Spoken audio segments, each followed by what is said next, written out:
Amen. Amen.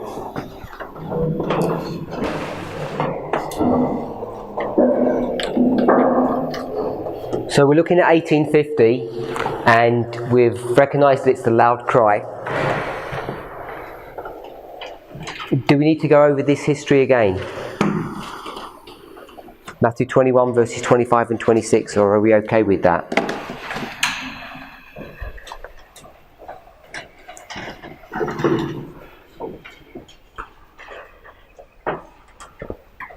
So that means it's okay?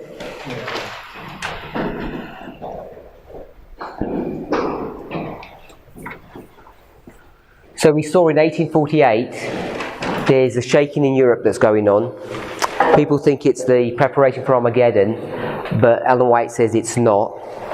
It's just, as she calls it, the shaking of the angry nations. But it is the shaking of the angry nations, verse 41.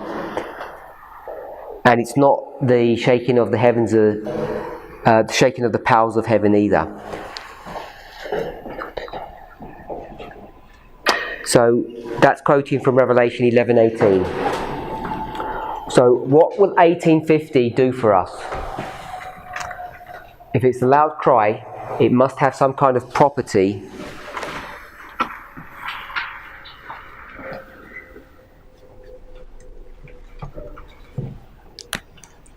that points us back to 1844 and points us into the future, which is 1863.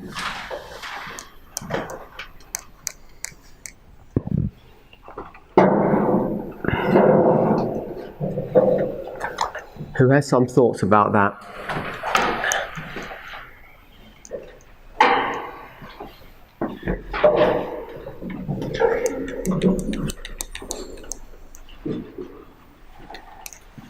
What's 1850 going to do to help us to understand 1844?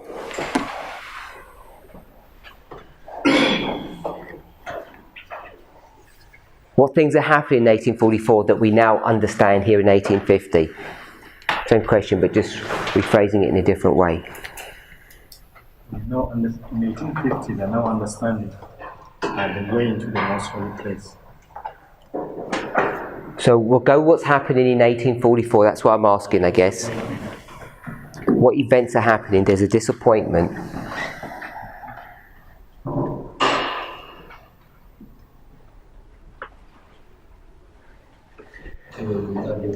Sorry? The arrival of the third angel's message.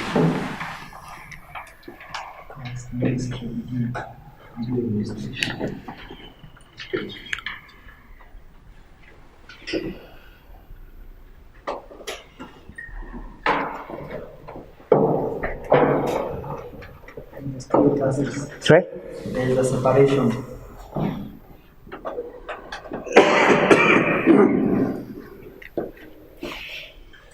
You understand? Third angel message be a sealing message.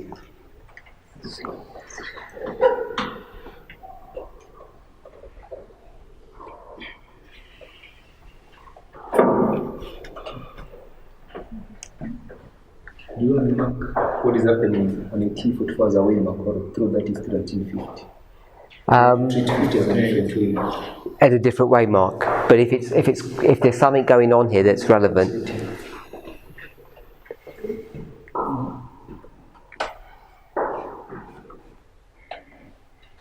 What do you mean time setting? People are resetting their plan.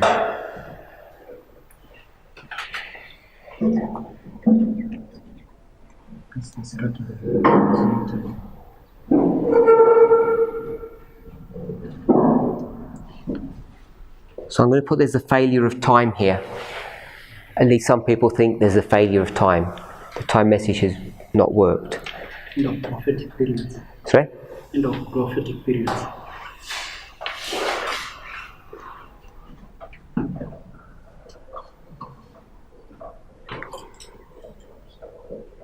So that's quite a lot. Then we'll go with that.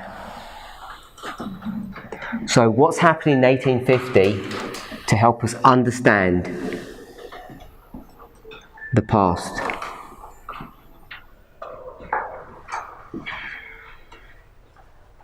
If we go back to 1844, in 1850, what we understanding? I think they understand that the dark angel's message had arrived and they are to preach it now publicly. Okay, so they understand the third angel's message.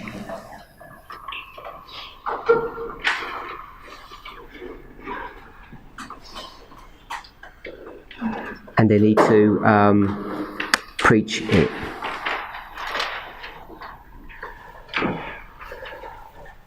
What else do they do when they go back and see 1844? Let's try and do them in order. The disappointment. They settled in the event that took place in October. So the disappointment is what?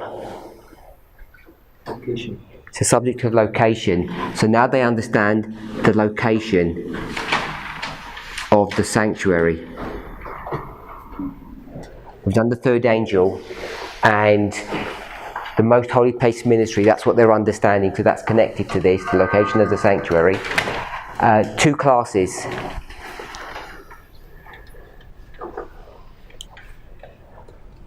What can they understand now about the 2 classes?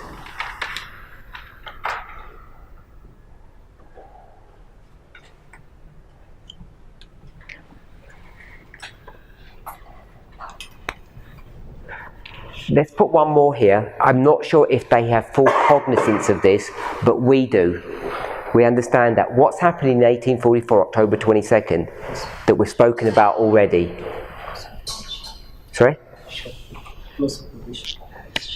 So, if we shut door, a Bible verse.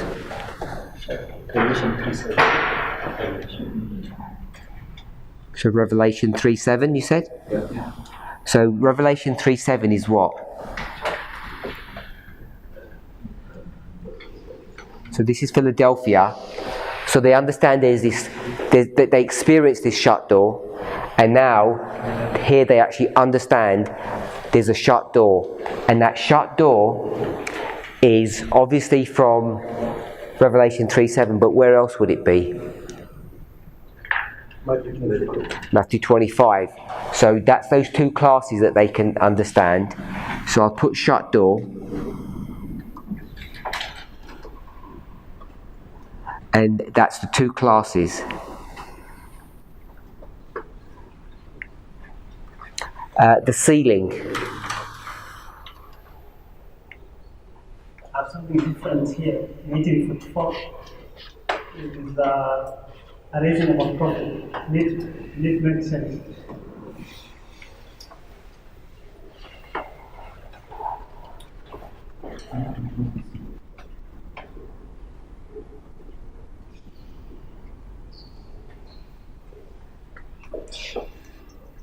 The prophetic gift is raised up. The ceiling.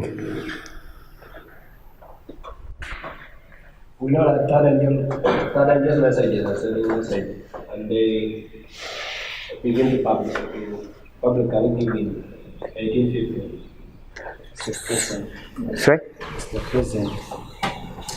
So I think there is a quotation we read where my brother, when we laughed at him, when he said it was a type, where Lokubaro is saying that it is now time to give the sealing message that will come back in that history.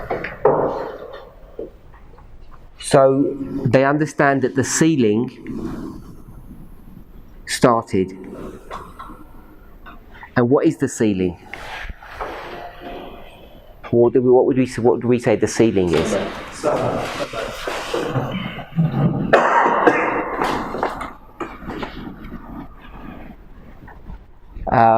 Failure of time.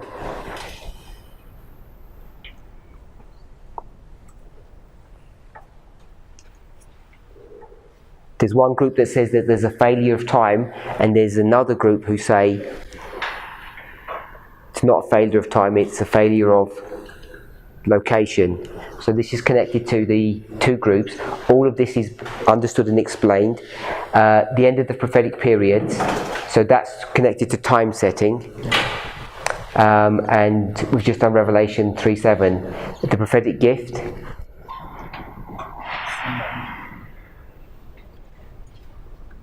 And you can, in December 44, she has a vision. In 50, she has a vision. Confirmed is publishing.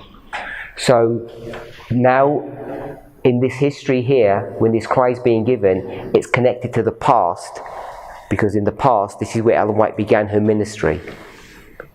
Okay, so let's look at the present then. What's happening in the present? This is being published now abroad. So there's a message that's being published abroad.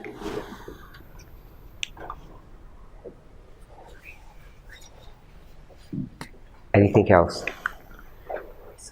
Chat getting this one. Sorry?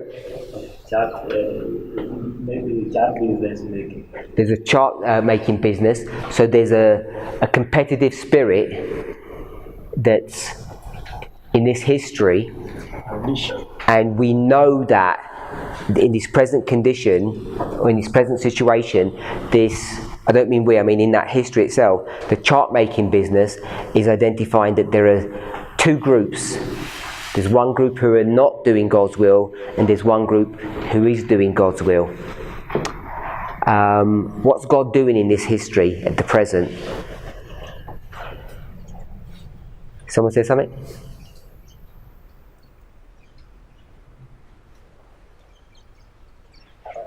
I was showing you another, I don't know if you can fit like that year the church went into the Laodicea condition.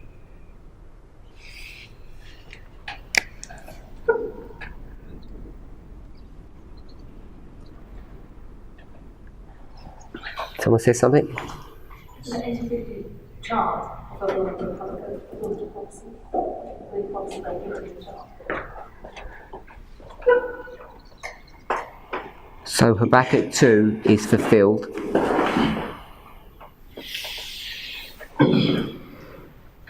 God is affirming which one is the correct chart. Okay, so how's he doing that? Through the prophet. So we've got, I'm just going to put God takes control. So we see directly in this history, there's a message that we know is directed by the hand of the Lord, and it's in competition to a message that's directed by man. So we see that tension going on. We see Habakkuk chapter 2 is fulfilled, so there's prophecy that's being fulfilled in the present, and they know that it's being fulfilled. So there's a lot of self-awareness in the present based upon the history of the past. So all these events that are in the past, some of them go through this history, but now there's this self-awareness. God's taking control of the situation. There's a competitive voice going on. He's going to use the prophetic gift here. What else? The three messengers. There's three? Teachers. There's three teachers.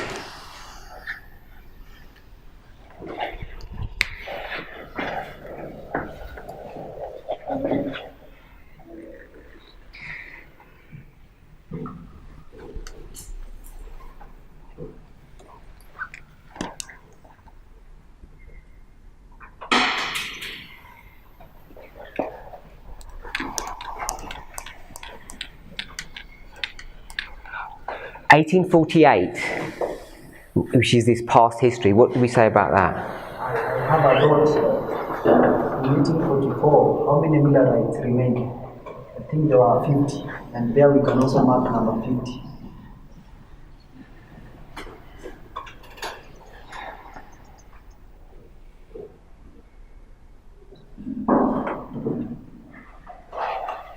So I like that. There's 50 Millerites. There is 50 Millerites, do we know that? Yeah. It's not one of our traditions. And it's 1850. You can mark Pentecost there.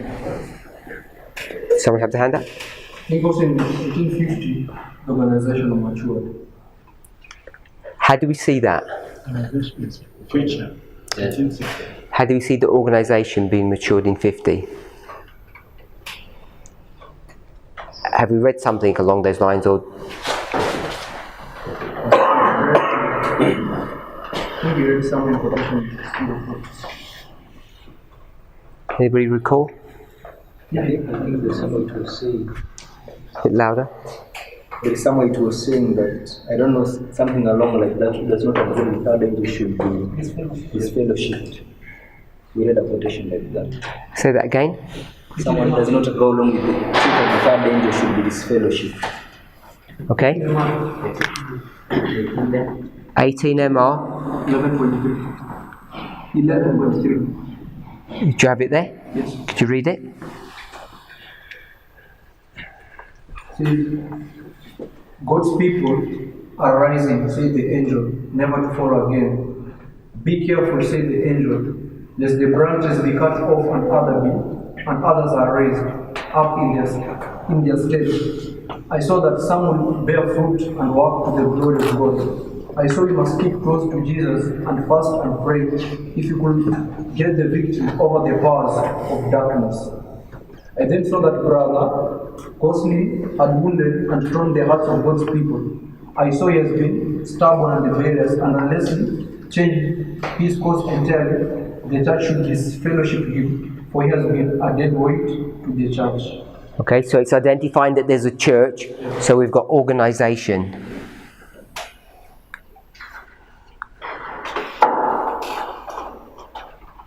And we can also see that there's darkness. She mentions the darkness there. You read something about the gathering starting in 1850. Also, we put a factor in the fact that a brother said about 50 Millerites in 1844. So can we say that in 1844, 50 Millerites are gathered, but in 1850 they want to be gathered again, but we know they are going to be gathered more this time around because the efforts are doubled. Okay, so in 1844, maybe it's not 50 Millerites that are gathered, maybe that the movement is scattered and all that's left is 50. And then by the time you get to the midnight cry, one of the characteristics is that it's to gather the people together. So there's a gathering that we can have. And I think we can also connect that in the summer midnight cry, we also see a number 50, the 50,000 will come in. We see some similarity.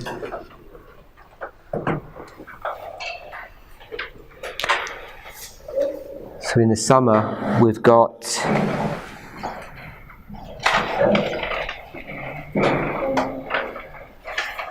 so we had 300 charts here, and we've got 50,000 people. So we've got 300, so we can put 300 here. We've got 300 charts.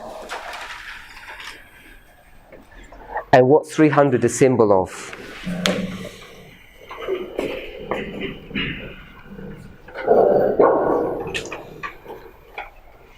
Was it 32,000 people? For Gideon, I can't remember the number. 32,000? And it goes down to 300. And the 300 are who? The one who have been tested, they have passed the test. So these are the tested, selected people. So we've got that. And we don't have a 300 here, but we have a 300 here. So those 300 charts are a symbol that there's a group of people who now have been selected, who've been chosen.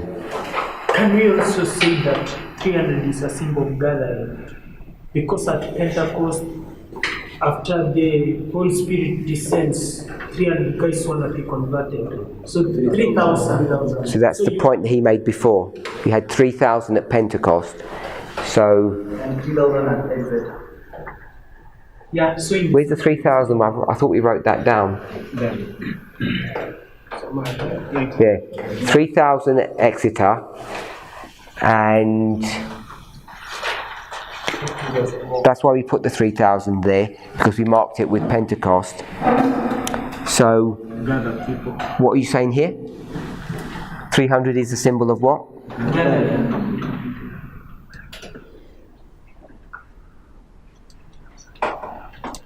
What Bible verse is that? Acts. For 3,000. Acts 2, I believe.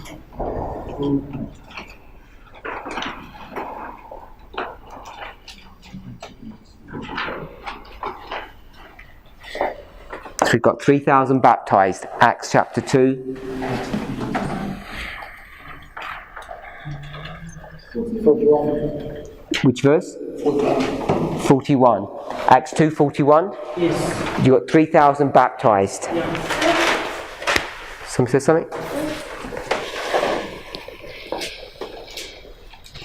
Could 1850 be teaching us something about that they are settled on the issue of time setting? Because if you come to the 18, I think they have a correct and they have faith in the time setting, because if you come to 1850 now, whatever they made, the mistake that they made in the 1843, and they rectify it and they publish it, meaning they have faith now in the time setting. So time setting is settled. It's a settled truth. And they're now willing to publish and speak about time setting. And when we say time setting, we mean the time setting that's past. They're now willing to vocally speak about that and accept. So I've got the time is settled truth. Okay, so let's... Sorry? So before we go to 48, let's summarize what 1840 is in a couple of words. Let's just summarize that, then I'll take some questions. Let's summarize what is 44 all about. If we take all of those thoughts, just summarize them into a couple of bullet points.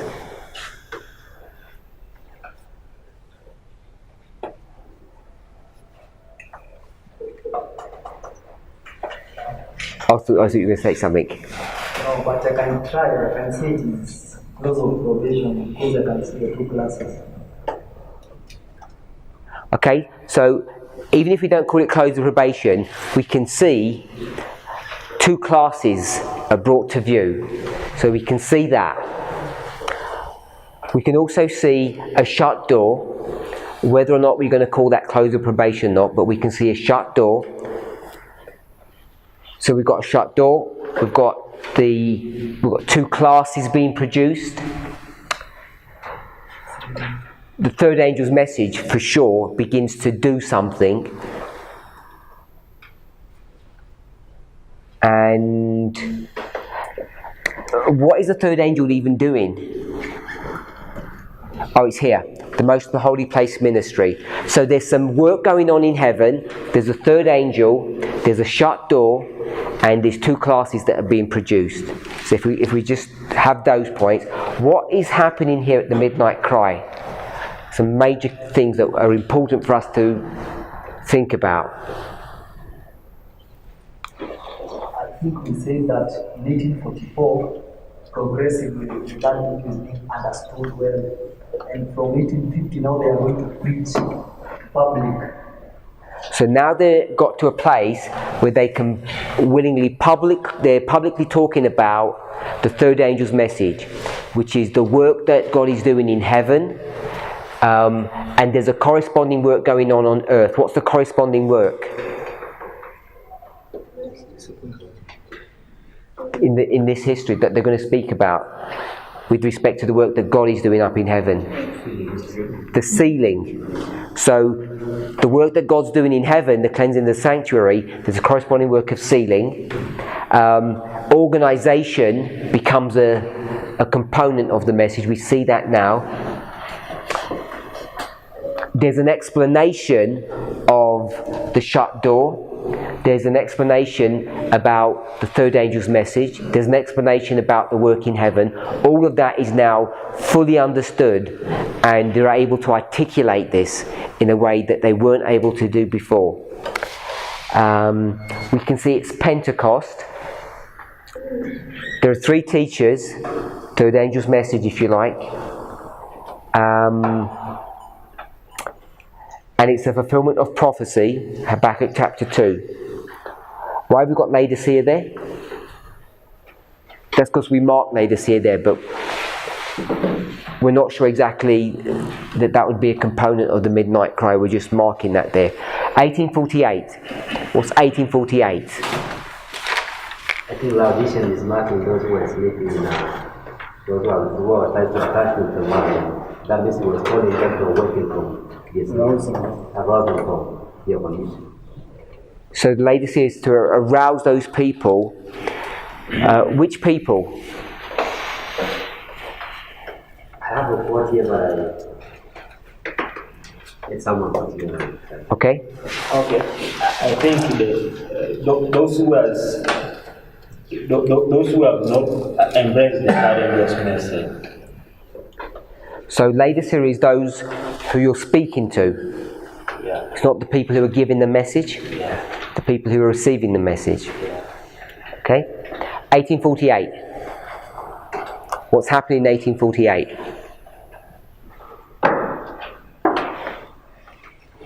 If we saw that in the external and internal there are some events which are taking place. In the internal we saw people were going to what we call modern spiritualism. Okay, I don't think the spiritualism is internal, that's an external event. The people don't go into spiritualism. We can show that from this structure here. The church doesn't go into spiritualism. Did you have your hand up, Brother Kephas? Did you have your hand up or not? Yeah, I did. The quote that our brother Wilson read for us from 18 Mark, within the first paragraph of page 10, was identifying that the issue of the Laodiceans. If at all this quote, I'm not sure if this quote is referring to that history, but you can have some symbols that you can make there. But that one says, I saw some in Zion that were languishing. They were dormant and unliving. I asked the angel if Zion should languish. Said the angel, she is rising, never to fall again. God has stretched out his hand the second time to endow Canaan for his people. And I saw that some who meet together at conferences, at Oswego and the same, were not right. They did not partake of the spirit of the lovely Jesus, and they have not reckoned godliness. And unless they soon partake of the spirit of Jesus and have their hearts sanctified by the truth they profess to believe, they will be wiped out of the camp of Israel. So I'm seeing this symbol of rising, never to fall, marked when we were reading the writings of was it a Bible, one Bible, we saw that there was a rising. There was a rising that was taking place in that history. And also we saw that in that history, when we read Adventist that God has stretched forth his hand the second time to recover the remnant of his people. So what's the point you want to make about all of that? The point I'm making is that she's identifying that there are people that are not, I can say there is a Laodicean condition in that they are not having part of godliness in them. Yeah. Okay. My point.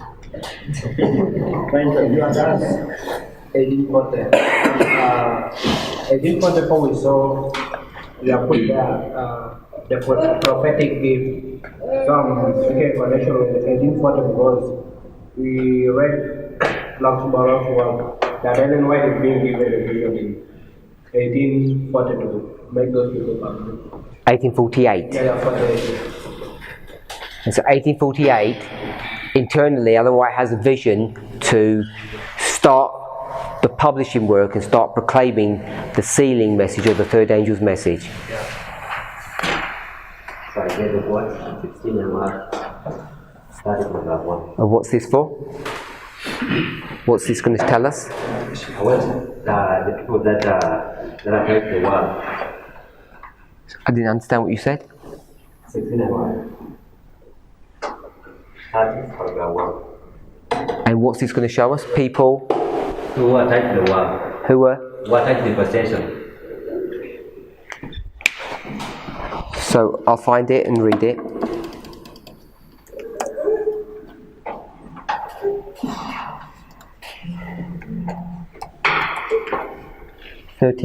What page? 30.1.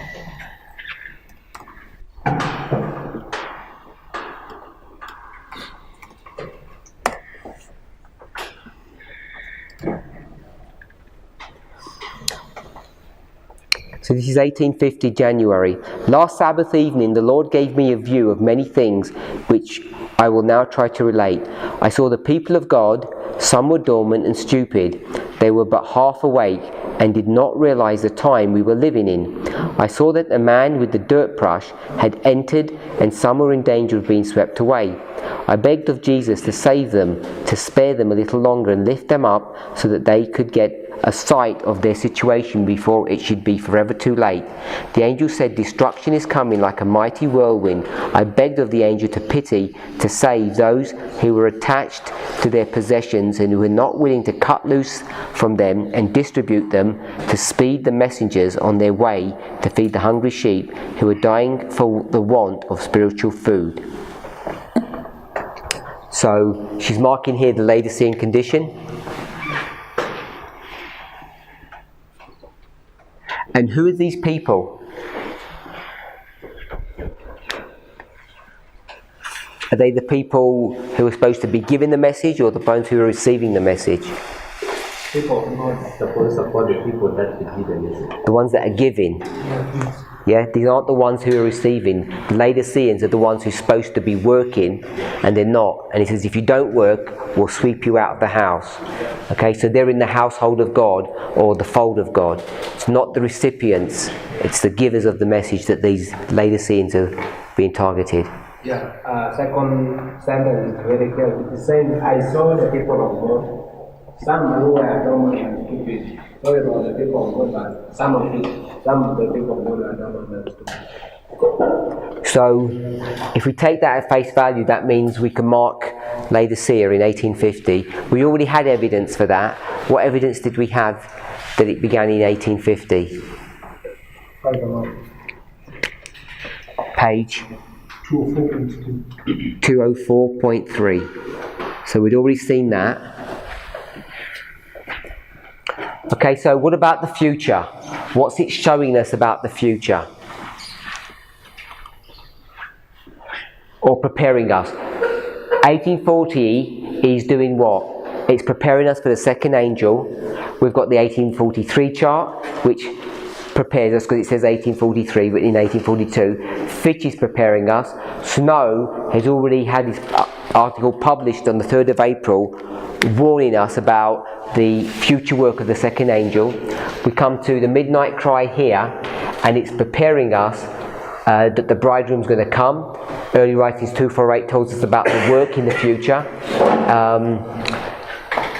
The third angel's message is teaching us about that, which is the work that's going on in heaven. There's a living testimony. It's about the 7th month movement. So we've got some things that are happening in the future. What is it doing to prepare us for the future here, for the second advent? How is it preparing us for that?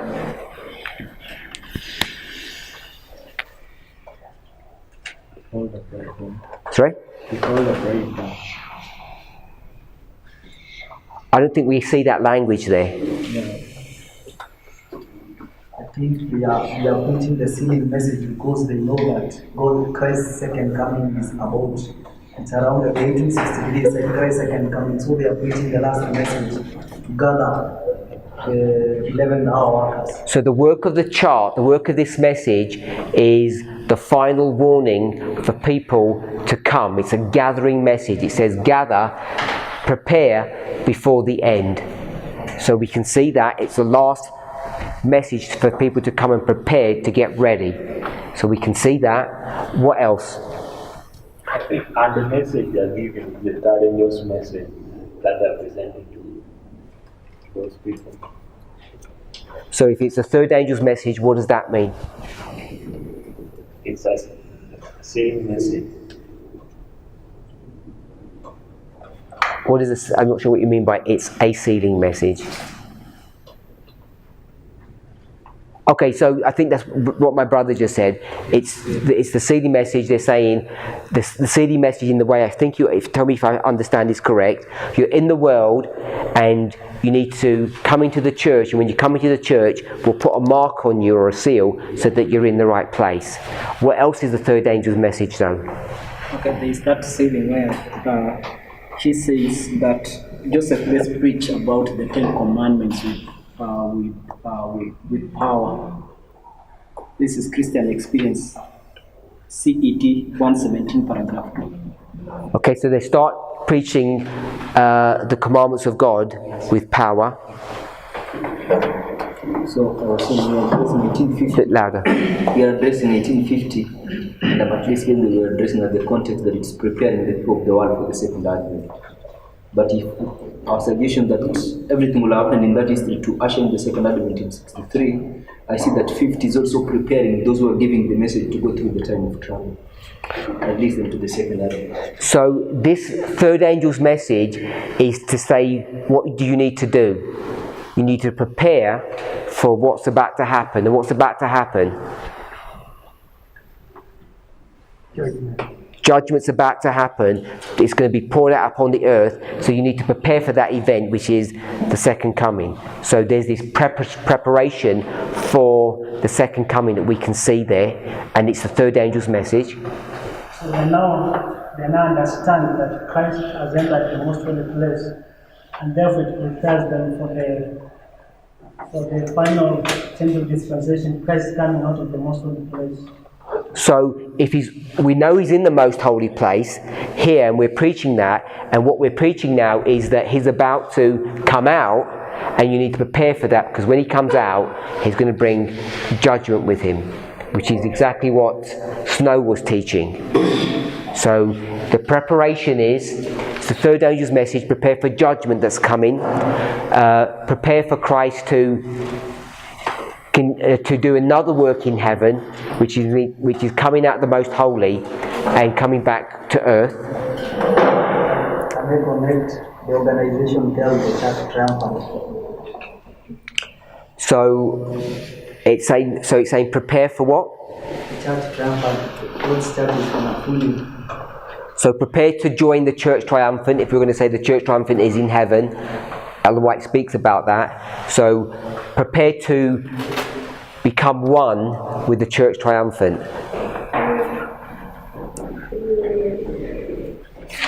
Anything else? I would like to bring us back to 1858, and Lockwood was marking the 3 teachers in 1858. He's marking? The 3 teachers. Oh yes, he's marking the 3 teachers in 48, not here. And also, it tells us about maturity of the message. What we're saying here. So the message has been matured here, ready to be proclaimed here. So we see 48 as a mature message. But even though the message is mature, they're not sure really how to proclaim it or how to give it, because they have to wait for 1850 for this chart to be produced, which is going to be the ensign of the proclamation that they need to be giving. I have a question. I don't know whether it makes sense. When you go to the Samuel's Law message, when he was preaching in Exeter, I see there were 3 guys who were supporting him. Can you mark a number 40? I don't know. I was revising some notes yesterday and I saw that. The 3 people here? Yes, 3 were supporting Samuel's Law. I think the quote is here from Arthur Spalding. It says that, I can just read the last part. It says, it was arranged that the next morning he should present a subject more full. This he did in a powerful sermon on the midnight cry, which he followed up with addresses each day that remained. He was supported by other sympathetic speakers, Elder Eastman, Holt, and Hill. You can see the 3 and Samuel's Law. So there are 4 at midnight cry, and we know a number 4 is an above the midnight cry. I don't know. Why is 4 a symbol of the midnight cry? Because Revelation 9 marks the prayer and even Lazarus. Revelation 9 Yeah. and Lazarus. How does Lazarus do that? Lazarus, you can see he has been dead for 4 days. Okay, so Lazarus is dead for 4 days. How do you know that's the midnight cry? Lazarus means God's helper, which is the calling of the Holy Spirit. Okay. And Revelation 9? When you divide from the first day of the first month to unless I cannot explain, but I can draw the structure. So when you see the 5 months and 1 month, the 6th month, which we are marked by the history of Elizabeth and Mary.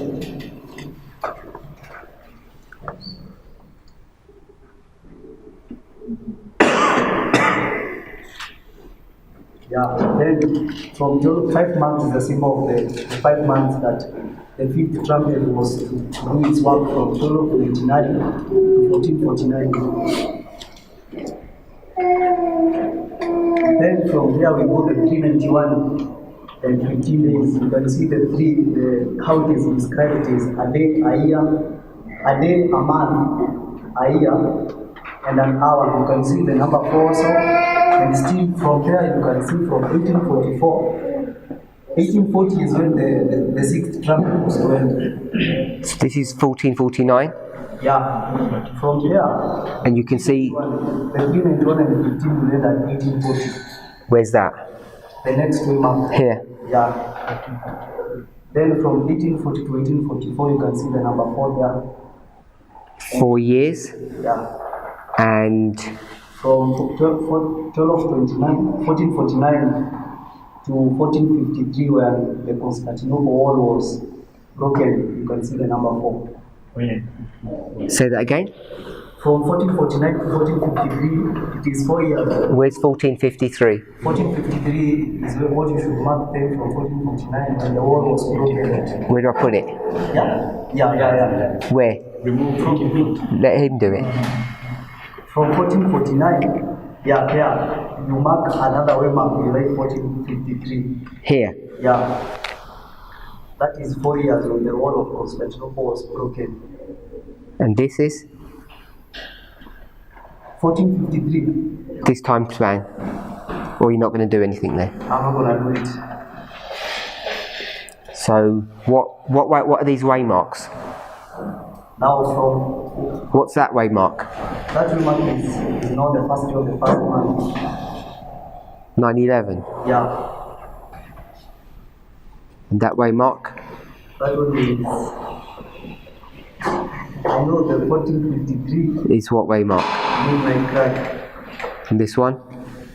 1840. I don't know that. And this one? But I know that one is sealed. 1844. Yeah. Anyone want to help? I think 1840, that's where that midnight cry. That's midnight cry? Yeah. And then what's that? So I will leave in the middle. I will go back to the 5 months. Take that off? And then throw the one at midnight. That's midnight. Anyone else?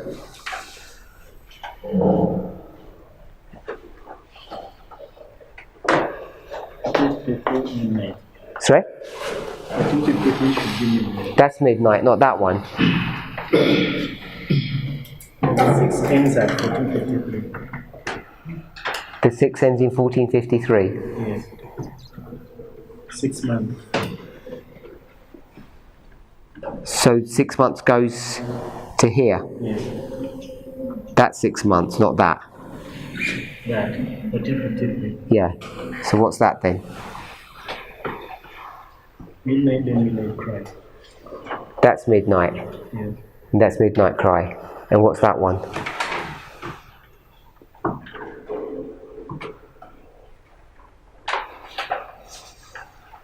Prediction before midnight.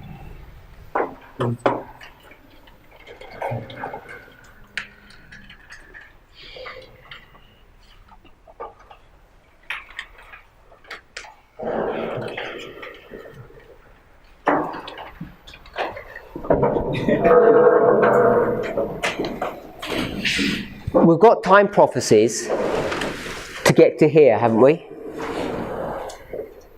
What time prophecy brings us to here? Sorry? 12:6. Do you have time prophecy that brings us to here? April. Yeah? 1335, 2300 days, 2520, they all bring us to here. Do we have one that brings us to here?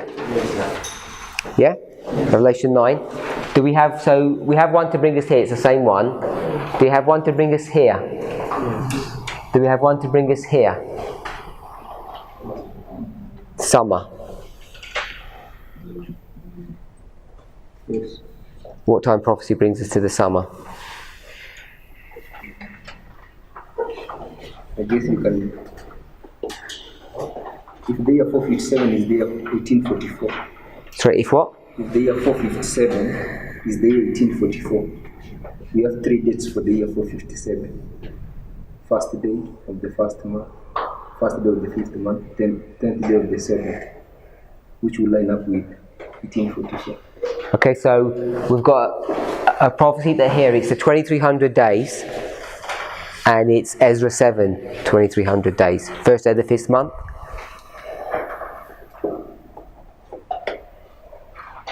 Okay, so anyone, just that one? So, have we got one for this one? 1850? Sorry? Habakkuk's not going to give us a date, is it? It's not a time prophecy. So we don't have one for that one?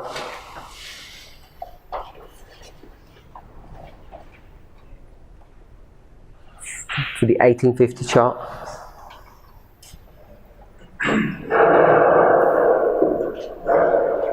How comes we've got one for this one for this one, and not one for this one? Because we've got prophecy for this one, and we've got prophecy for this one, but we've not got one for this one here. Why not?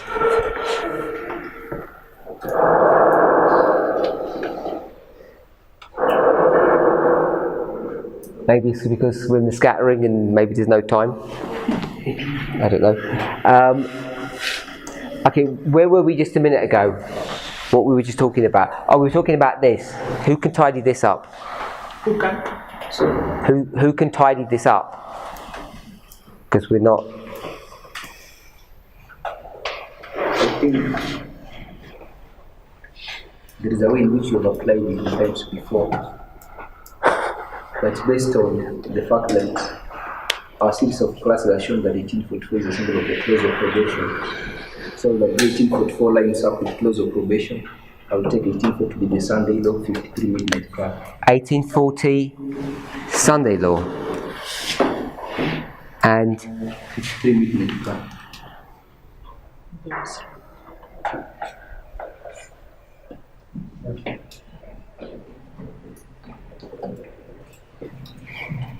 so we've got 5 months and 6 months, and we're saying there's a 4 here and there's a 4 here. What were we doing with those 4s? Why did those 4s come up? Who did this? I was referring to the number 4 in the midnight cry of Samuel Snow. There are 4 guys who are preaching the midnight cry. Any other thoughts on this? We didn't used to do it this way, did we? The way we used to do it is how. I thought Brother Jordan said put the 53 on top of 40. Yeah, that's how we do it. That is how we used to do it. So why? So we used to assume because of the number 5. Because the number 4. Yeah, because we have already created the number 4 from 1449 to 1453, so we can just overlay that and say 1840 lines up with 1449 and 1443. So we had 1453, 1840, and this was 6 months, so that was Midnight Cry, and that was 5 months, and that was midnight. Therefore, this would be Sunday law. Is that right? which will mark as 1844. Yeah, 1844 would be Sunday law. Is that what we used to do? So we've got Sunday law, midnight cry, midnight. And so now we're saying that's wrong. Correct. I think what Rogers is giving is valid for now. Because we understand 1840 can be a Sunday law, which by then we didn't understand. Okay, so have we just made this up now? Or you'd already studied this out? Sorry? Just double checking. My brother? I would support Rogers saying in 1453, we see a wall being brought down, and we see a midnight cry, the wall, the constitution of US will be brought down, so that you can mark as midnight cry. And when you were studying Ellen White, how to place the 9/11, she was comparing the Sunday law history 1840. I don't know whether you. The original GC 611. Yeah. I think that's what he said, Exactly. or So that one of them said. the Sunday law, where he has just replaced it. And so what did we do? We got 5 months, 4 years, 4 years, and what's here? So I don't know what is there, but when I remember when that line was coming up, 1840 was not even being lined up with midnight cry. It was somewhere close to the Sunday law. For those who remember, we had 1840, we had Sunday law, then a very small space at the end. Then because we came to understand the binding up of the Levites is progressive. So what we first did was, we had 1840 like that, and that was 1453. So 1453 was the midnight cry. Yeah. And then 1840, this 4 years, this was sort of stuck here doing nothing. And we didn't like this gap, so we just dragged 1840 and brought it here to the midnight cry. Yeah. Because it was a glorious manifestation of the power of God. So the point being, the emphasis we wanted to bring is because when you see the 4 angels in Revelation 9, they are bound. So that we were taking that symbol of binding, and we were looking for the binding off. But in whatever case, if we line up 1840 with the Sunday line, 44 with the close of probation, that is still a binding off for the 11th hour. I'm feeling like how we did it initially just because we had no option. I don't know if we had understood the binding off of the 11th hour workers. Just dragged it to the end and placed it in the midnight cry. Okay, so we started off with this structure because we just wanted to make it linear. We couldn't put this 1840 because it wasn't doing anything. Although now if we looked at it, what would 1840 be? It'd be a waymark in between. It'd be the loud cry, wouldn't it? Yeah. And so now we're saying perhaps this is a much better way to do it. Okay, so does that help with those number 4s, or it's not helping? Yes, it's helping. Okay. Are we okay with the past, the present, and the preparation? Sister Emma? You're not looking happy? Okay, this is this last bit that lost you. It's just because some of the things I remember from it, but I don't doesn't matter. I thought you were saying the 4 years goes to 4 because it starts with 4 years, it ends with 4 years. That was the logic of 491 years and 14 days, but we did put 4. Yeah, so we had this gap here, and we said you can't do that, so we put 1840 here, and then we had a 4 and a 4 like that. The beginning illustrates the end. So 4 years at the end, 4 years at the beginning of the 14. You see a 4, and a 4, because 1840 is this prophecy that's in 4 parts. So you saw a 4, and a 4. That's what we were doing. So is that what you mean? Sorry? No, I was just wondering how to defend it. I don't know how to defend it. I just did what you just did, beginning and the end. Yeah, the beginning and the end. I thought there was a gap in the middle because we had the beginning and the end of 391 years to 15 days, and that's how we got that 4 years of 14 to 9. I think we did it because we didn't want to have this 1840 waymark in the middle of somewhere which hadn't been defined, so we thought that must be wrong.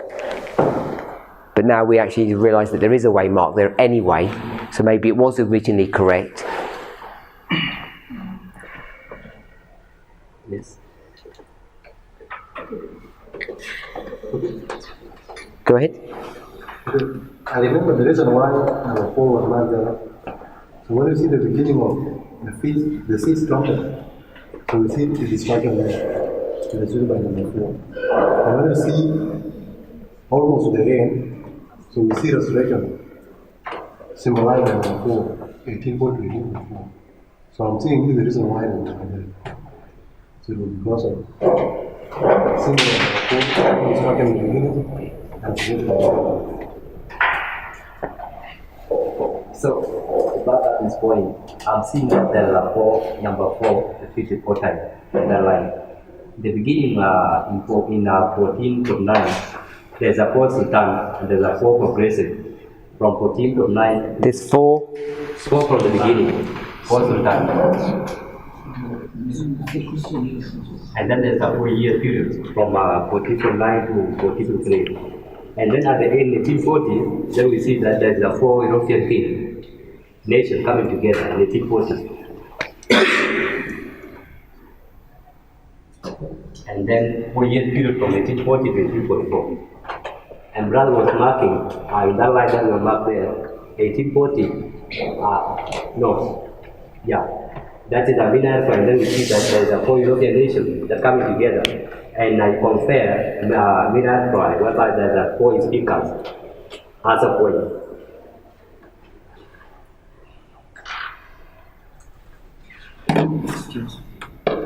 Okay, I'm not sure how that helps here, because this is Sunday law. No, I'm not dealing with that line. Okay, you're just dealing with this line. Yeah. And you're saying what? That the beginning of 391, there's a 4. And then at the 8, there's a 4. Where's the end? 1840. There's a 4 here. Yeah. And what's the beginning? The beginning is 14.9. Okay. Okay, so I've just marked that here. 4 and 4. Why don't you first consider the work of... No one can hear you. Why don't you first read the work of who? The one who predicted that? Lich? Because the last time, what I can remember, I think he was predicting that there will be close of probation in 1840, something like that. He's predicting the close of probation in 1840? Yeah, he has predicted that the Ottoman is going to fall, but again, at the same time, he talked about the Ottoman Empire. Okay. He talked about the close of probation. For who? Like the close of probation that William Miller's talking about? Or the close of probation for the Ottoman Empire? Was like the one William Miller was talking about. Oh, he doesn't even believe in 1844. They had a number about 1840 by that time. I mean 1843. He's not believing. Doesn't believe in 1843.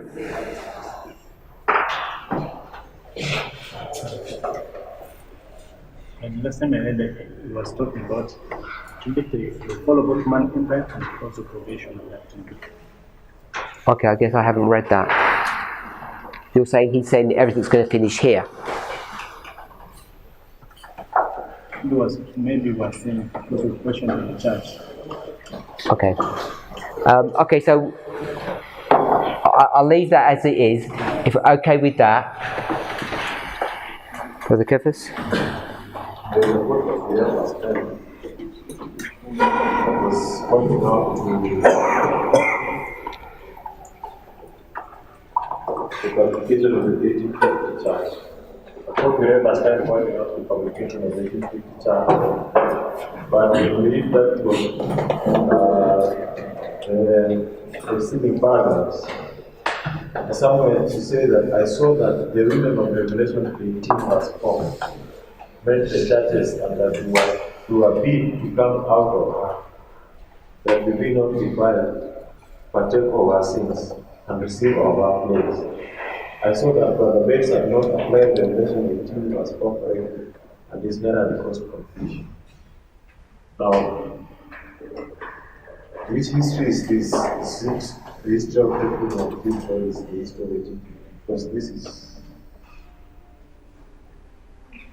I don't know, why are you asking the question? What's the context of? I'm asking, can we mark this quote that a mark 2 or 2 can create this?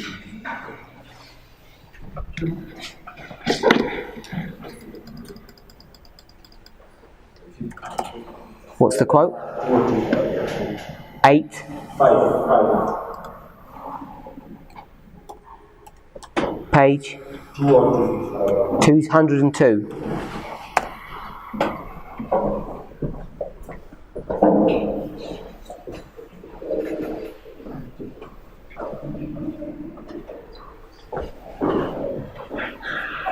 So it's the same section that we're seeing here. This is manuscript 309, the formative years of the church.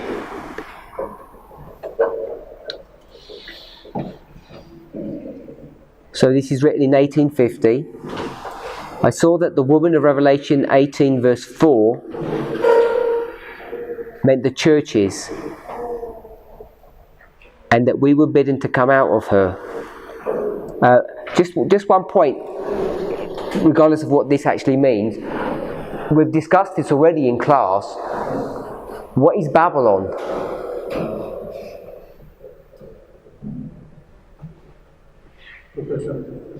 Sorry? Protestant churches. I'm not sure exactly what she means here, but she says it's the churches, and I've argued that by the time you get to the Sunday law, the only people that are going to have a chance to come out of her are Christians, not atheists or people into spiritualism.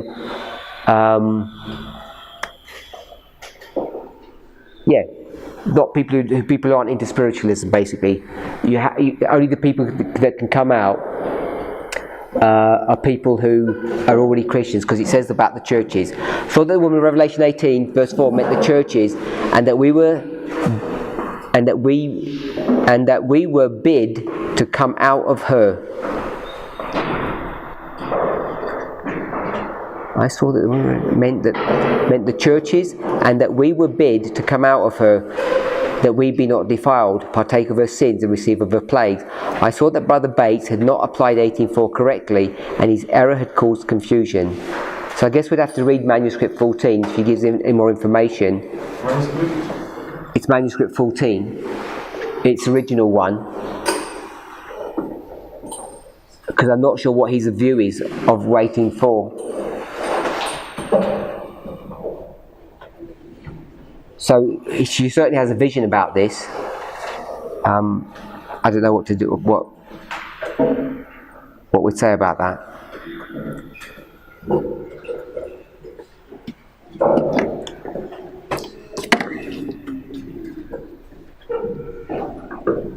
Okay, shall we see if we can make a present day application? See what characteristics we can see.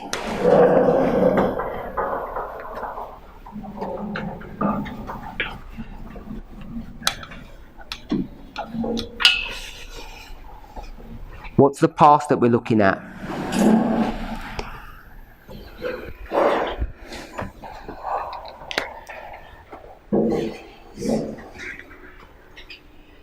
(2018) Midnight Cry.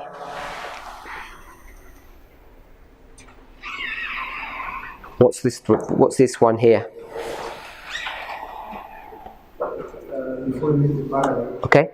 I wanted to ask if you can see a parallel with the work of Fitch, and can you compare it to the work of Parminder in 1856? Oh yeah, we didn't mention. Yeah, let's put that back in here. 56. This is Edson. We have to put Edson in here because Edson's going to actually be the one that prepares us for 63. Yeah, we should keep that in there. This is the 2520.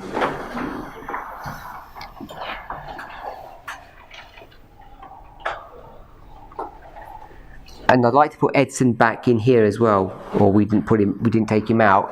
We've got Edson here who's doing a lot of this work. And then we've got Edson here. So Edson is an important person. Sorry? What about 1846? Can we talk about 18. And what we're going to put about 1846? Because the night start keep Sabbath and marriage there. So the Sabbath we're already dealing with because it's the third angel's message. And what else? The marriage. The marriage we've already got. Actually, we didn't put it here, but we could put the marriage here, couldn't we? Maybe we should put a couple of more. We've got the tarrying time, and we've also got marriage.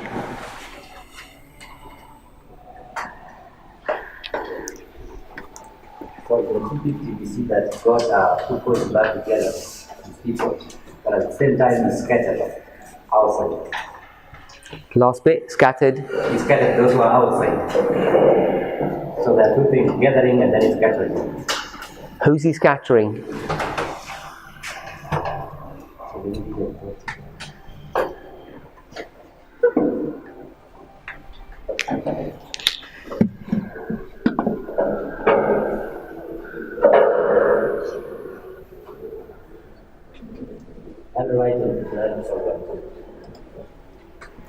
Page 69.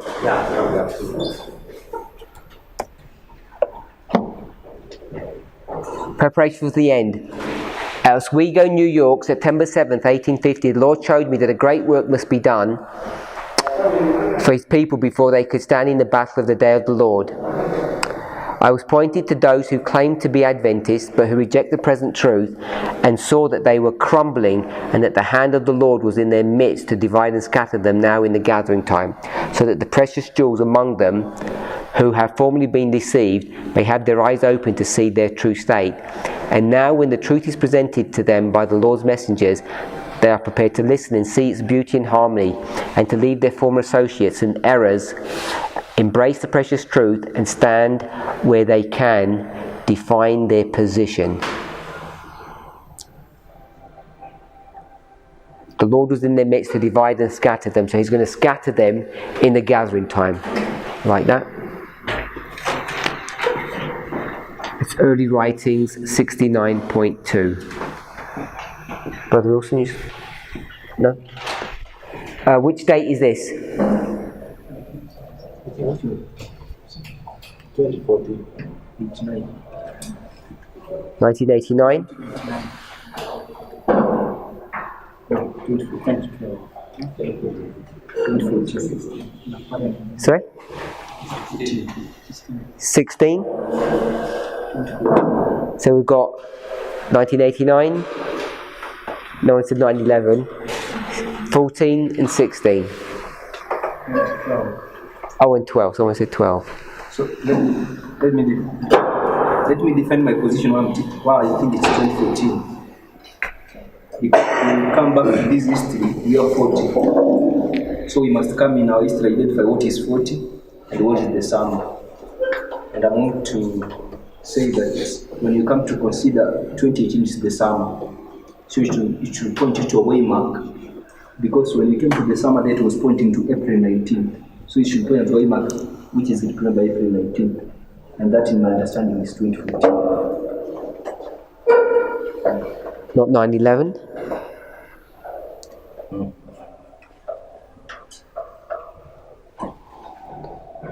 And this one? After we finish this one, and then I will defend why we have to go back and find another one which is 1814 or the allowed. So that's not 1798? 2014? Just 2 lines from Miller history.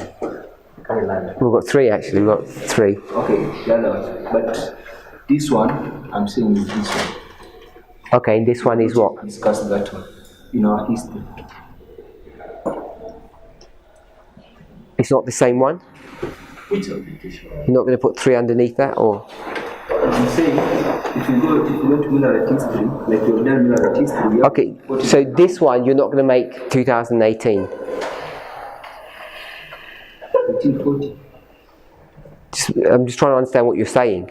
I'm saying this, when you go back, if we leave that aside, if you look back, I said you got 2, yeah? you are 40. And so you're saying this is not 2018? Because my thinking is, we are suggesting that this model was suggesting that snow has a detail that people ignore and get fascinated about time, that will bring them to a disappointment, which brings them to a point of decision. And we are saying that is raffia. Raffia to me will be the October disappointment. So in our history, we should be able to identify what is it that illustrates the April disappointment. I've got that, I'm okay with that. I'm just making sure you're saying this line is not this one, it's another line. Because in this one you want 2 midnight cries. Yeah. So you want 2 midnight cries in our history. So 2014 is April. Yeah. How did you get 2014 to be April? I think you've done that already. I think I have as well. Huh? Yeah, I think you understand why April will be 2014. And if I remember what we did when we came to line it up with 2014. Sister Joy, why is April 2014? I think we first showed how April is the Sunday law. Okay, so how do you get April to be a Sunday law? Because in April 19th, we see the second angel arriving.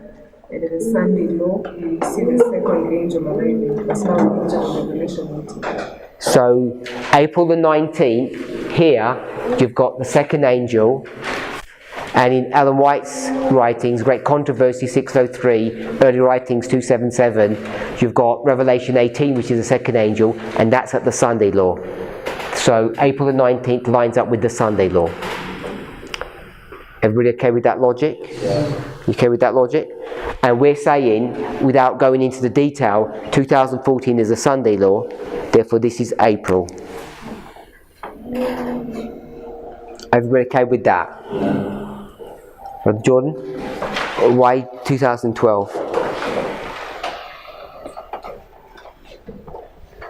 Because that's when there was a prediction about 2014.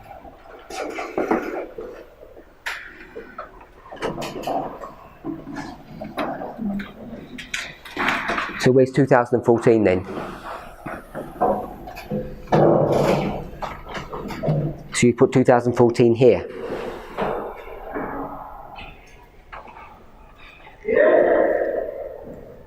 If that was 2012, I'm assuming you're happy with 2018. I was saying that since 1840 was the prediction. Sorry?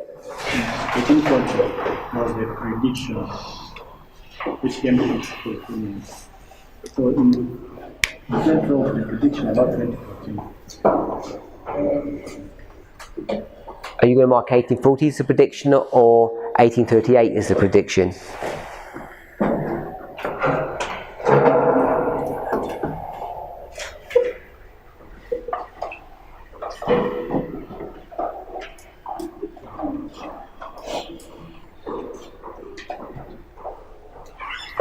By the way, we didn't put 1838 here. Is it a coincidence it's 10 years to 1848? And you've got two-way marks there, and you've got two-way marks there. Are we okay with that? Yeah. So, are we okay with 2014? Yeah. Do you understand some logic for that? Because it's a Sunday law, we're marking the Sunday law. How do you know 2014 is a Sunday law, Brother Andrew? How do you know 2014 is a Sunday law?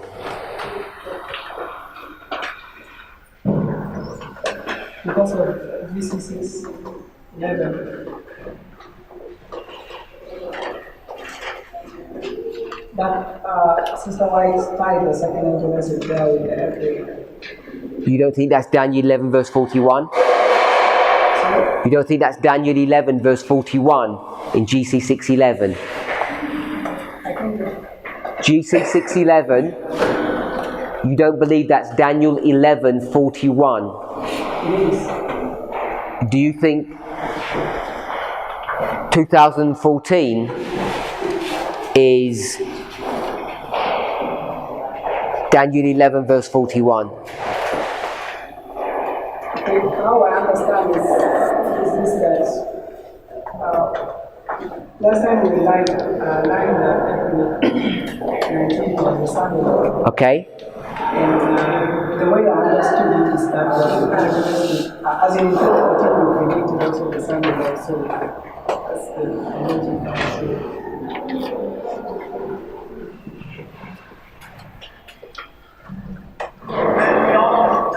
Brother Brian, 2014. Why is that Sunday law?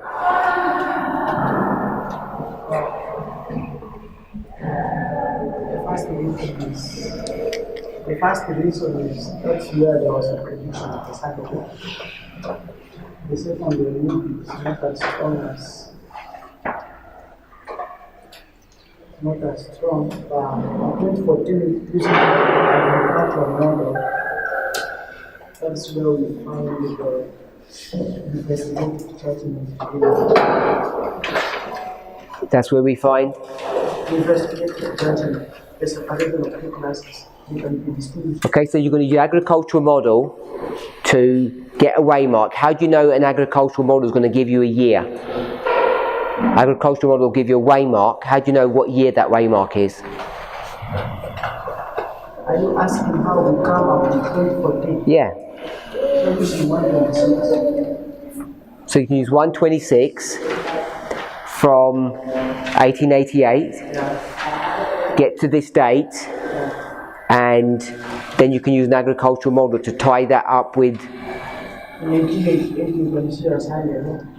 Okay. At the end, 2014. But you said agricultural model. How are you getting this waymark of the agricultural model to line up with 2014? What's the connection? There is no connection, so I was using the model because we have already dealt with it. If there's no connection, why do you bring the agricultural model up?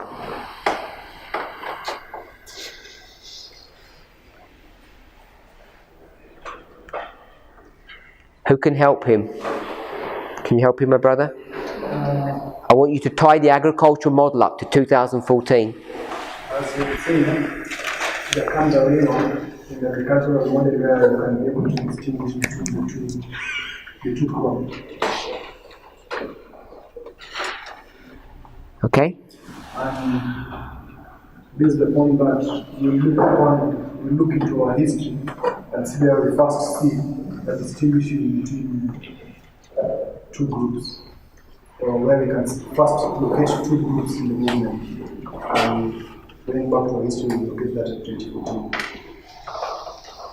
And what two groups are these? The first separation. Sorry? So I would suggest the first separation. So you're saying part of the just? Brother William? I think how you use the agricultural model is that in the agricultural model, what you mean is that we need a point where we see a transition between the former and the latter. So having in mind that when you do the agricultural model, the bigger rain, the transition, the former rain comes between the Sunday law and the close of profession. So now, when you come to the line of the priest, you understand that the close of profession is midnight, which will allow with the close of profession of the bigger rain. And the former rain starts at. You must be able to see a point now, as you see in the bigger fact of a transition between the former rain to the latter rain, which is the Sunday law. On this smaller line now, you must see a distinction between the former rain and the latter rain. And that transition point is 2014. And how do you know 2014 is a Sunday law? How do you know 2014 is a Sunday law?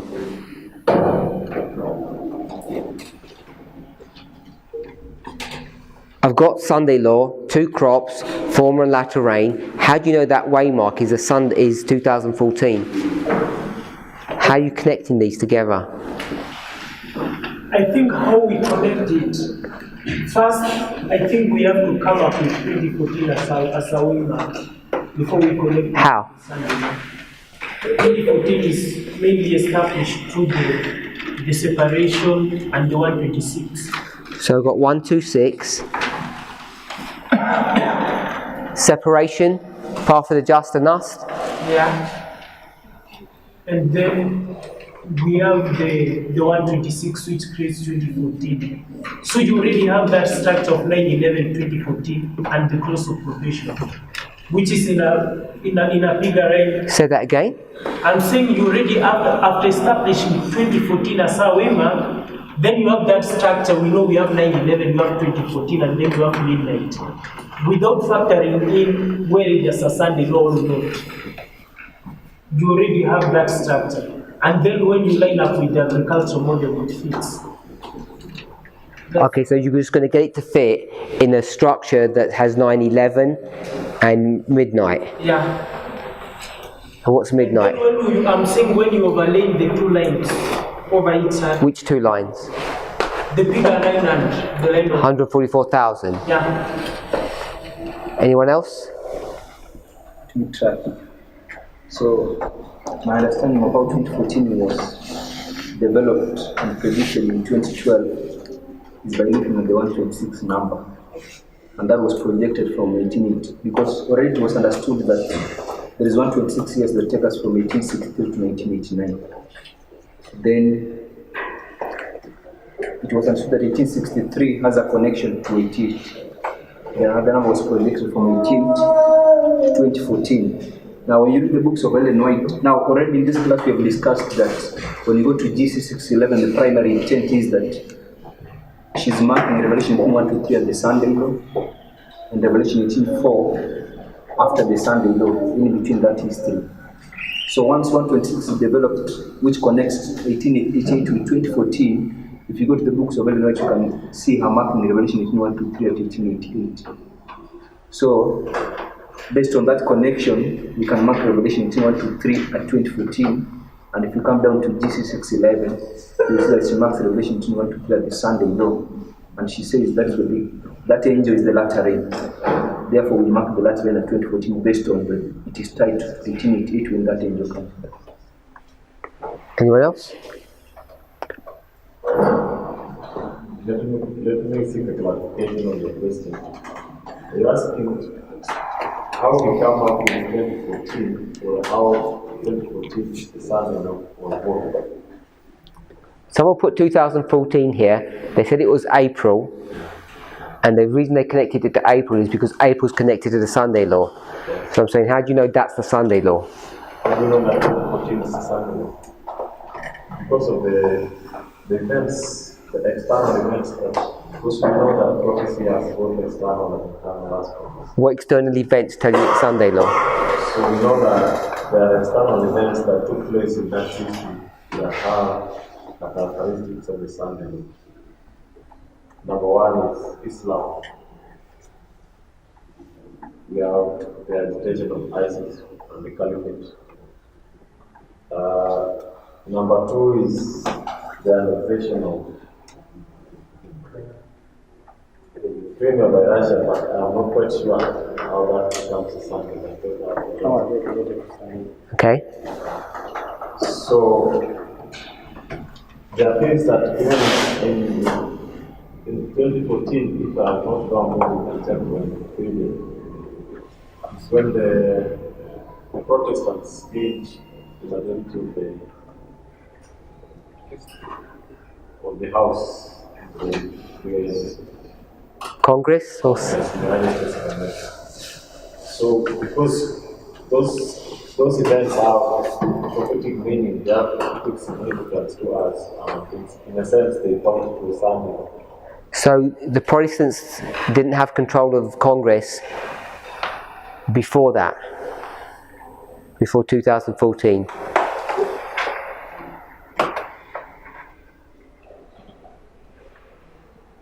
I just thought because it was they haven't been in control for 8 years. Sorry? I thought they weren't in control for 8 years. 8 years? Yeah, I could be wrong. You're marking for you. I'm not sure. Okay. So my point was that when we look at those events, they have characteristics of a Sunday law. So in relation to what you were studying, when we were reading Great Controversy 611 and Writing 277, and we saw that the context of that narrative, or what the plain reading of it, Sister White marks is Sunday. Also, when we went to the agricultural model, we saw where she's marking the latter way, she's marking the east of the Sunday.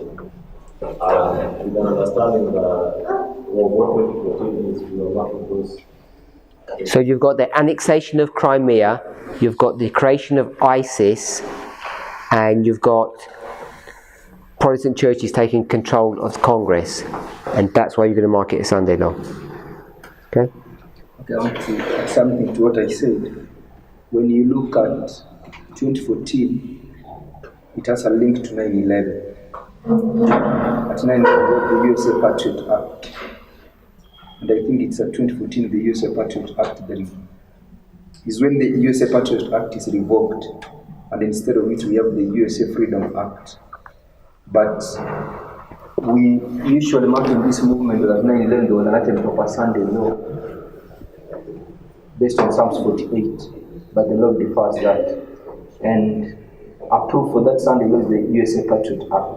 But when you look at the Patriot Act, is how the government is going to use it to get information of the people and use it against the people without their will. And we see that's the same thing that is happening in 2014. So you're going to make 9/11 a Sunday law, and you're saying it could have been the Sunday law? Or what Sunday law could it have been?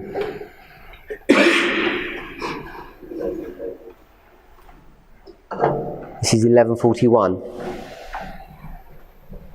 I don't know, but there are witnesses to that, because when we do Balaam interacting with us 3 times, he's added to do something. But it couldn't have been 1141, because it would have been 1141. Maybe. And if it was 1141, that would have been the latter rain. Then you would have had to have former rain and a preparation. So you would have to create a structure before that.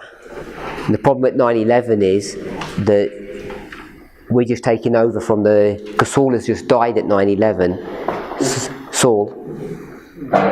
So can you even have structurally, can you have a Sunday law there?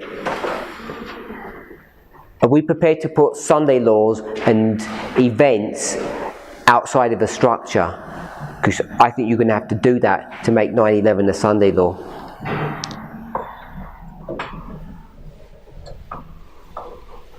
Okay, so for me, I don't agree with the model the brothers are using to show 2014 as a Sunday law.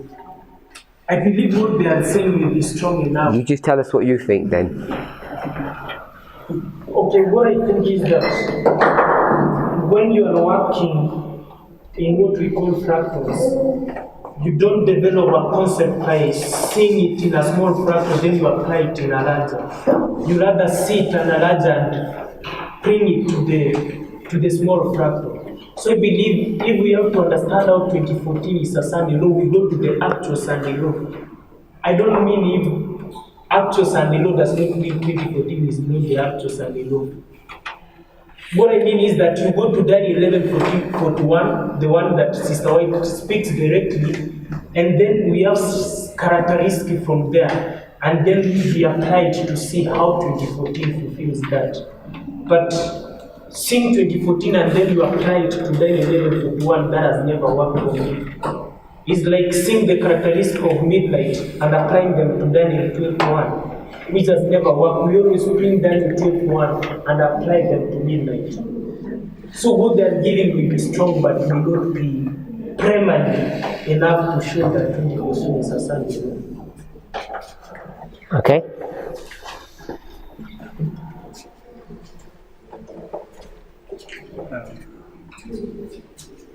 When we met last time 2014 and say it was just a Can you hear him? No, sorry.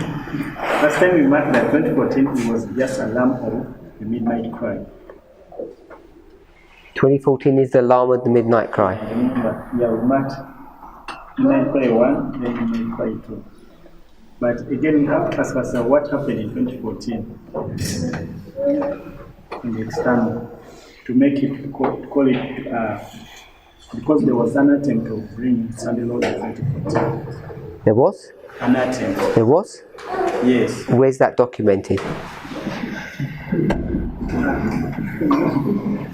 I mean, how do you know there were? I mean, unless you've seen some stuff. I haven't seen it. I'm asking seriously. Yeah, there was. You got some new.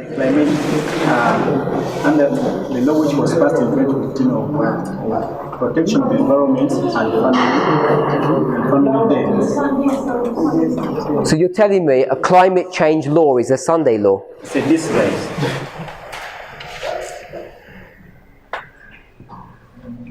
Sunday law in disguise. And that's how the Sunday law is going to work. It's going to. So Daniel M41 is going to be a disguised law.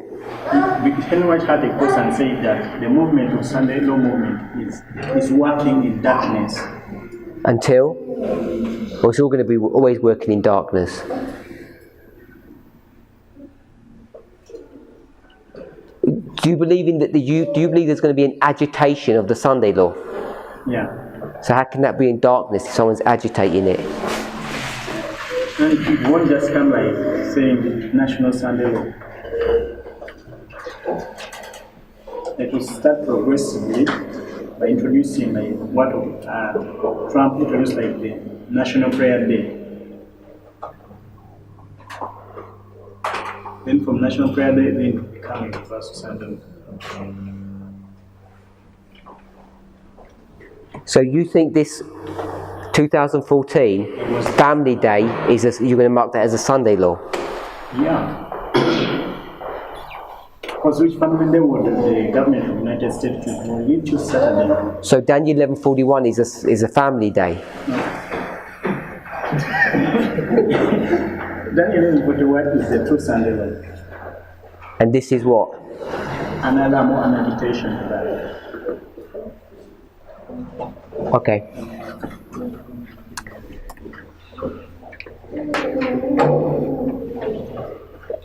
Anyone else? I think the cultural model. Sorry? The cultural model has the plan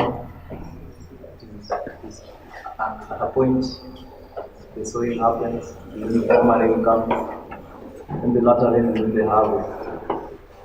And then we take that agricultural model and see how the writers use it. And the way she has used it is in the line of the 150,000. And notice that she marks the latter rain of the Sunday. And we realize that there is a line of the priest, and we understand that midnight Christ, the harvest time period, so we have to get a latter rain before the harvest. And I think that is very interesting with you. So how do you know there's a latter rain in 2014? Let him do it.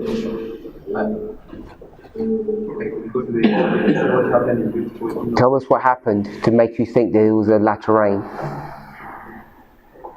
So we have to understand that latter rain is some type of a message. And we see some messages coming in. Which is what? Yeah, which message?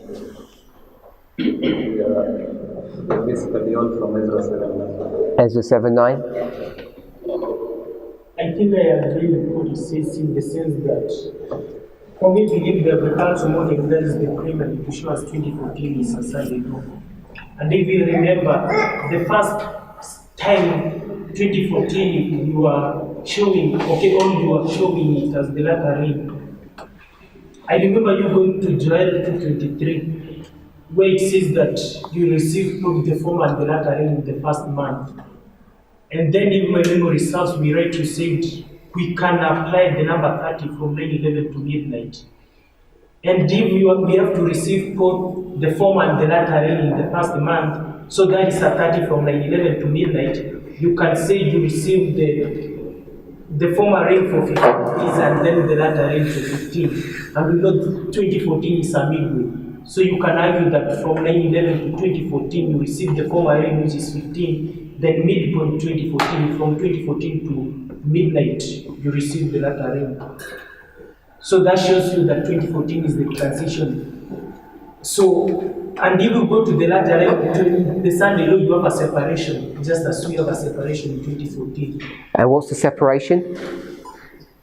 We see a separation at 2014. Apart from the just. I'm saying at the Sunday law there is a separation. And in 2014 there is a separation. Yeah, so you're saying part of the just 2014, is that what you're talking about? Yeah, and the other ministries, of course, not the part of the just alone. And where do you see that there's a separation at the Sunday law?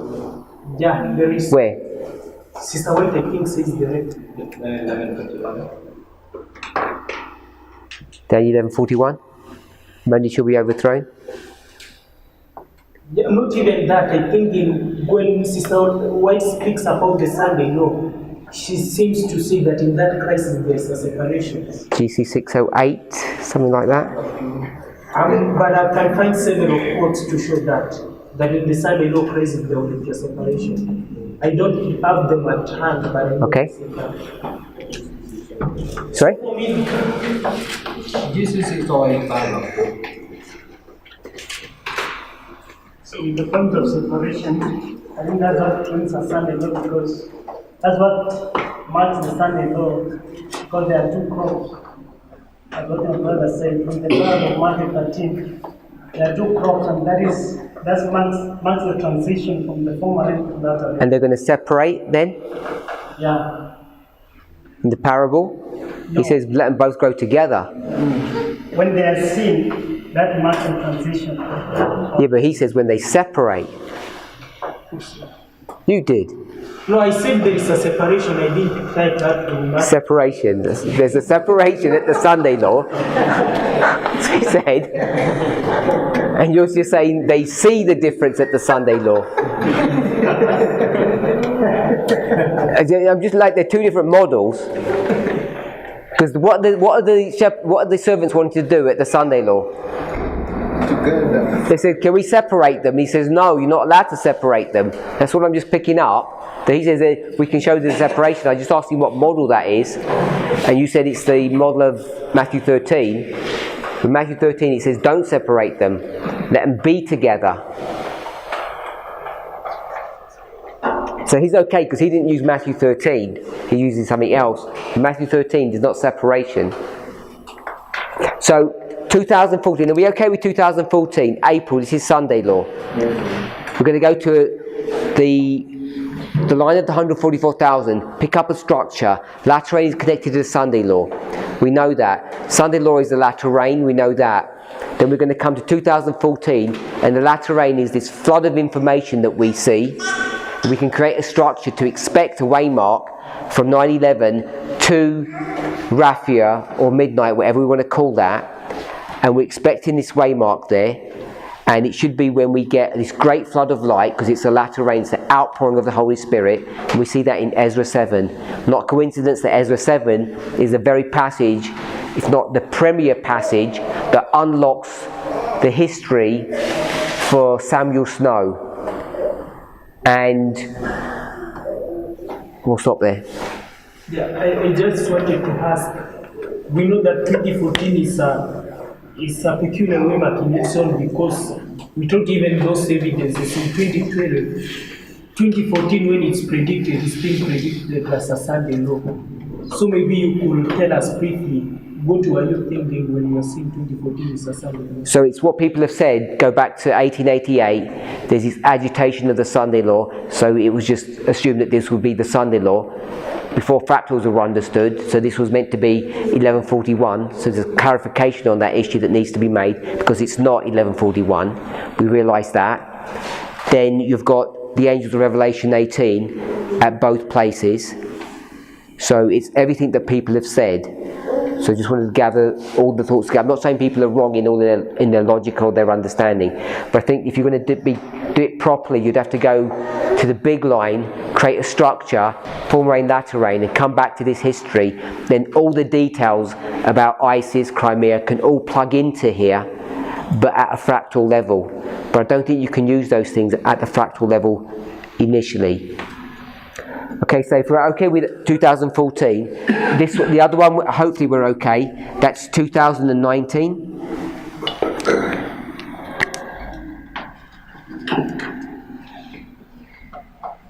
Close the probation. So we've got this structure here that's brought to view here. This is October, and what's this going to be? That's April. The summer. Call this the summer. Okay, so this is going to do what? Explain the past. How does this explain the past?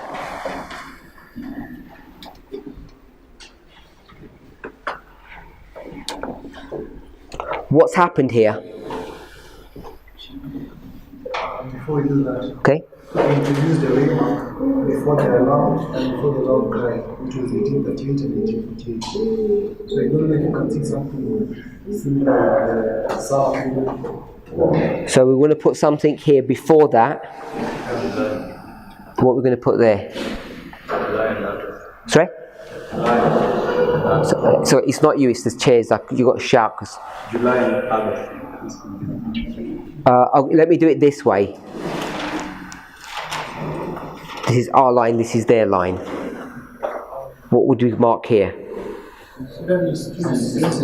So if you mark 2016 here.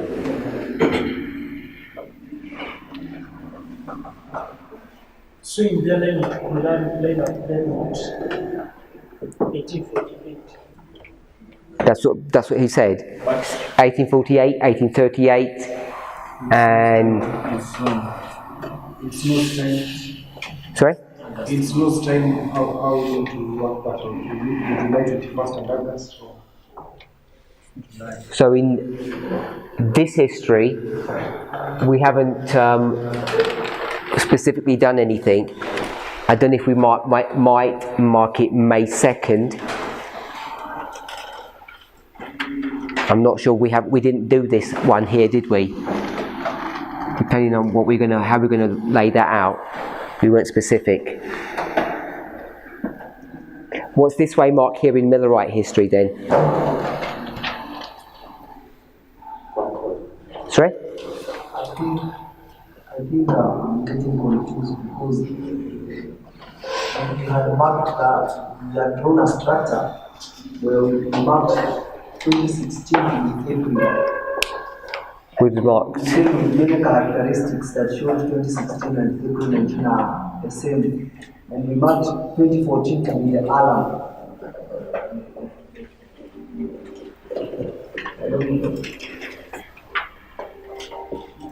Are we tripping over ourselves? I think when you say that this time, the 2014 is to be alarm, we just confirm when they need to be true midnight crisis. Because if you have alarm, you must have the true one. So if that is the case, because the alarm level is going to 2014 was going with 1840. Yeah, the parliament. So if 2014 is going with 1840, we know that before 1840 we have 1838, yeah. And before 2014 we have also 2012. Yeah. So I see no problem. What we've done before is we'd lined these up, one underneath the other, I think, when we did that. Brother Robert doesn't want us to line them up that way. He wants to keep this one separate, so I've kept it separate. I've not lined it up underneath here. So what is 2016? If that's summer and that's April and that's October.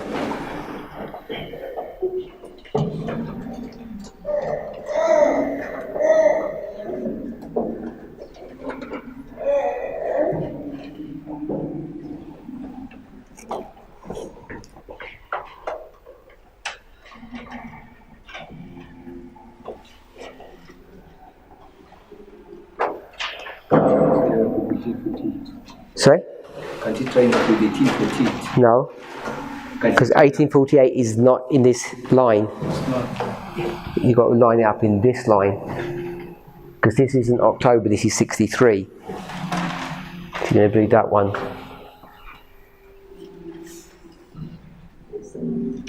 Sorry? July 21st. Sorry? July and August. July 21st. July and August. And what's that one? Summer. I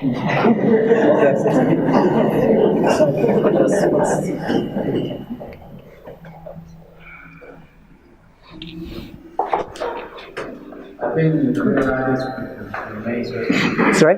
Would be May 2nd. May 2nd? Yeah.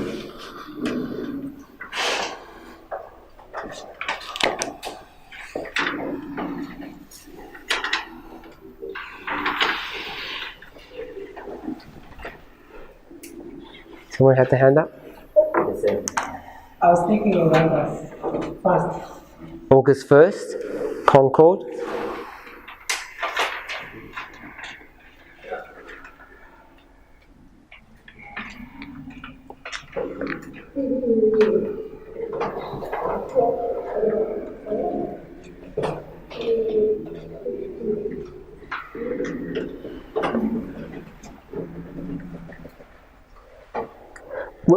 When we lined this up before, how did we line this up?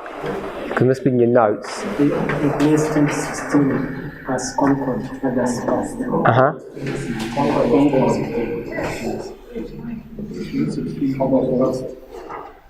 Sister Emma? I think if you make Concord 2016, you have July as 2014.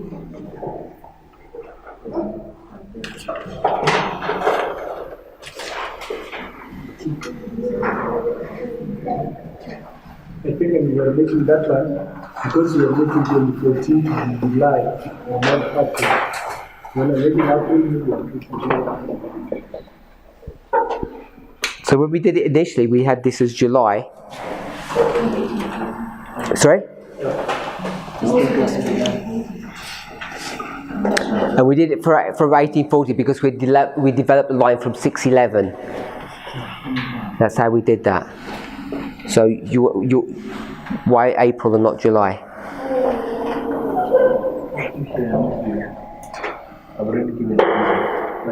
But we could show July to be equally valid reasons. Why are we using a previous line to control this one? Because that line was developed in a different way than this one. Okay, how was that previous line developed? From GC 611. So we've developed that. How did we develop that line?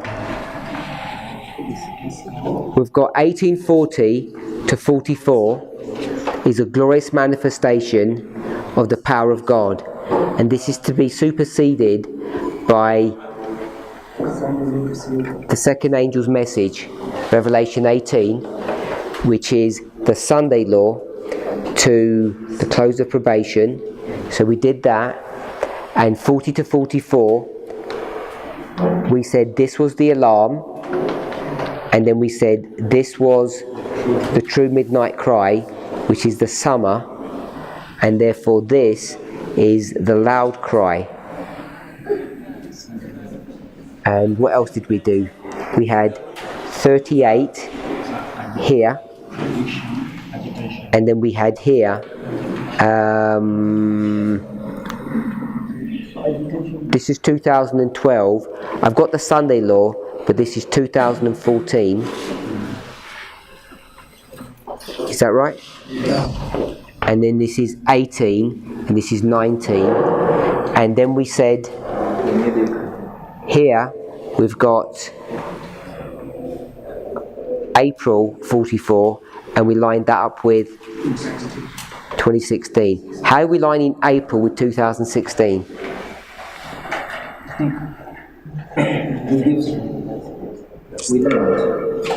think we had made suggestions, but Robert gave us a suggestion of where he created a story of, you see, a line beginning 1878, the cry, 1840, all that light is clarified. So, April 19th, in a negative way, that like what happens to them helps them to begin to consider their history, therefore brings up like to their initial history.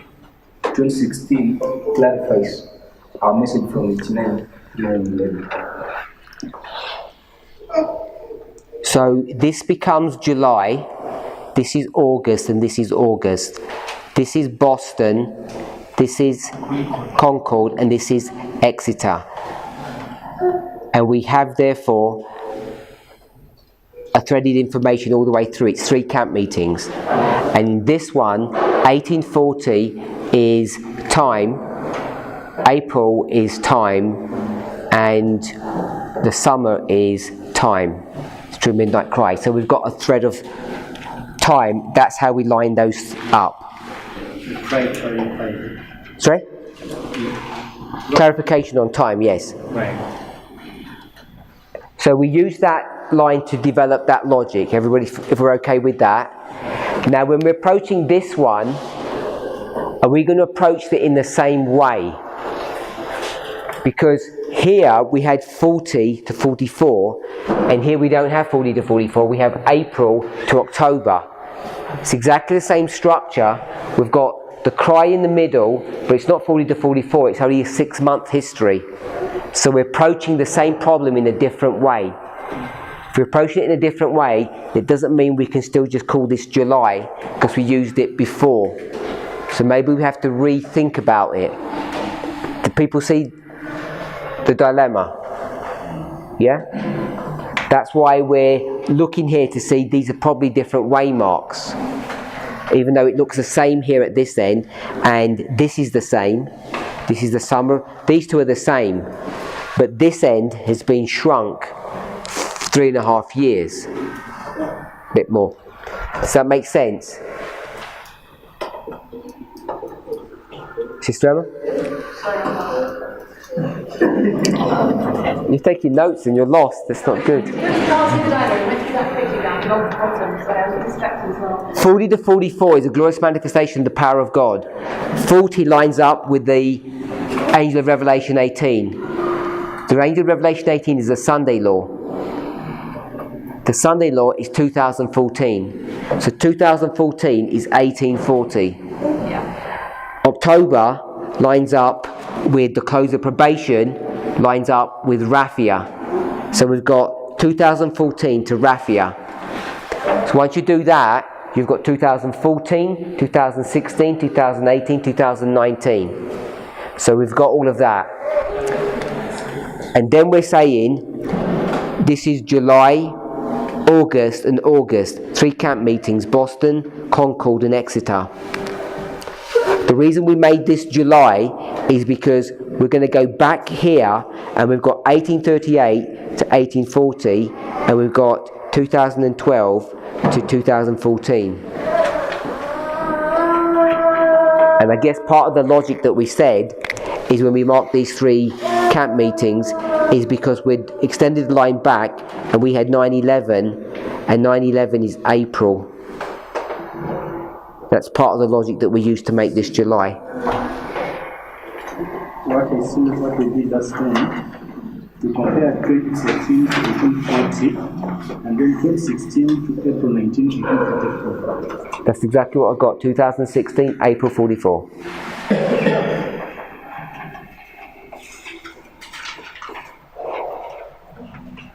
Yeah, that's what we did.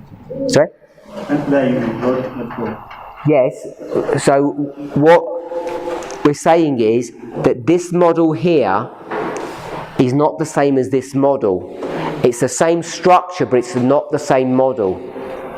Can we do that? Are we allowed to do that?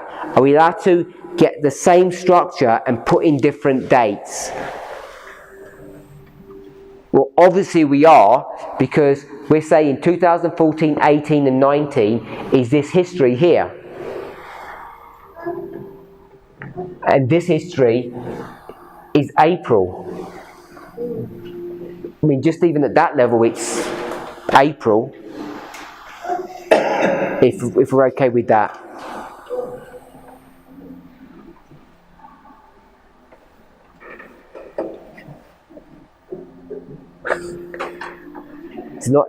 It's not easy because we're we've got this fixed in your mind, and now we're saying we'll take that out and we're going to approach the same problem in a different way.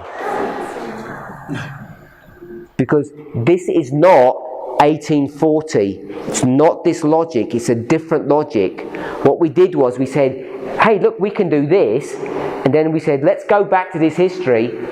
And when we created this history, it's totally... If we were... He doesn't want us to make this the alarm. He doesn't want us to make this the true midnight cry. But if we did, it's because it's identical structure. 1798 would be here. This would be 1798, and this would be 1840 now, here.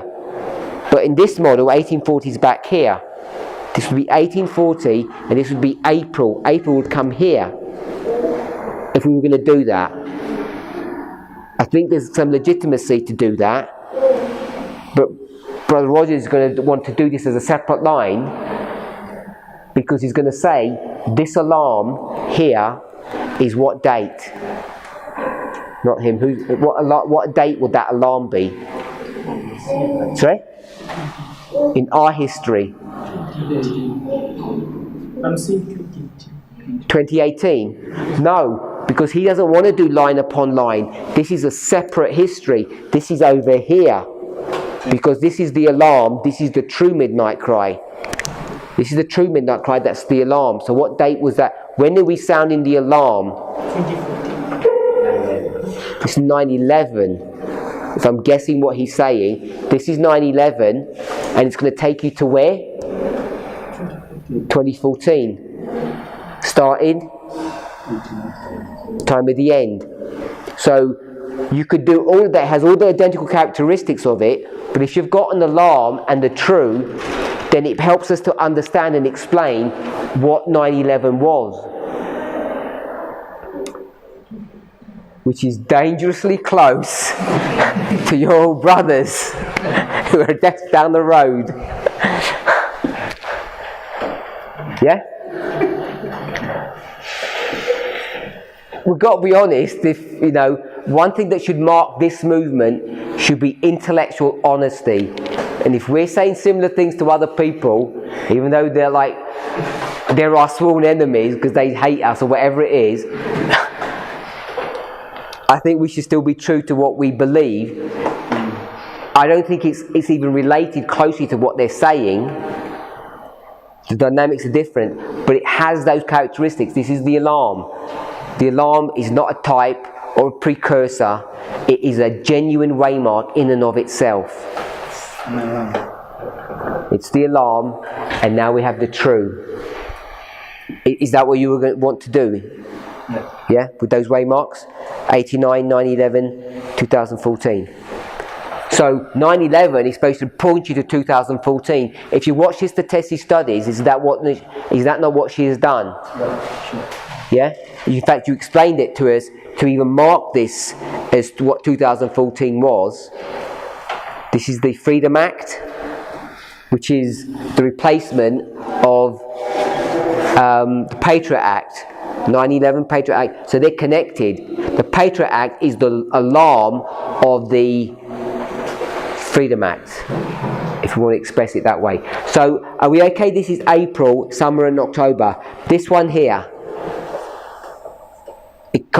I don't think we can call this Concord, because Concord comes after July, and July, the Millerites tell you, is the true midnight cry. We've got it here.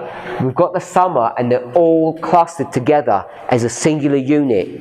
So it can't be July, August, Concord, or it doesn't have those characteristics, because they are the true midnight cry. July is the true midnight cry. So is Concord. They say that one sentence. He said, "What did he do at Concord?" He gave. He said it said he gave the midnight cry. You don't give the midnight cry here. The midnight cry that they're referring to is a true midnight cry. So this can't be Concord. So this is something else. I'm beginning to see legitimacy for May, because in May, it's not already understood the message. but he's going to keep it until he presents it in the summer in Boston. So if I'm correct about that, Sister Tess began to study what she has just presented in 2016. So in 2016 she has a message, but she's going to keep it until presenting in 2018. 2016, Sister Tess begins her studies on Acts 27. She studies for 2 years, and over that period she develops this model, the cry of midnight, and it's delivered here in 2018.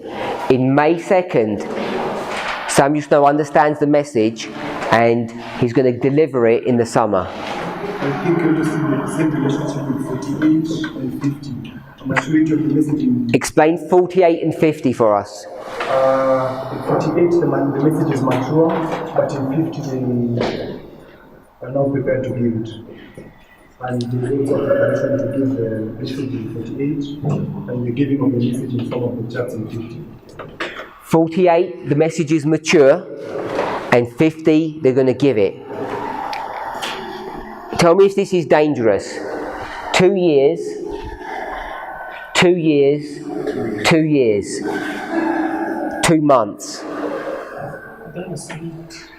Sorry? I didn't hear that's what? That's neat. Does that work? 2 months. 2 months. May, June, July. July. Not to the day, but... Yeah, I want to add to what Rogers has said in relation to May 2.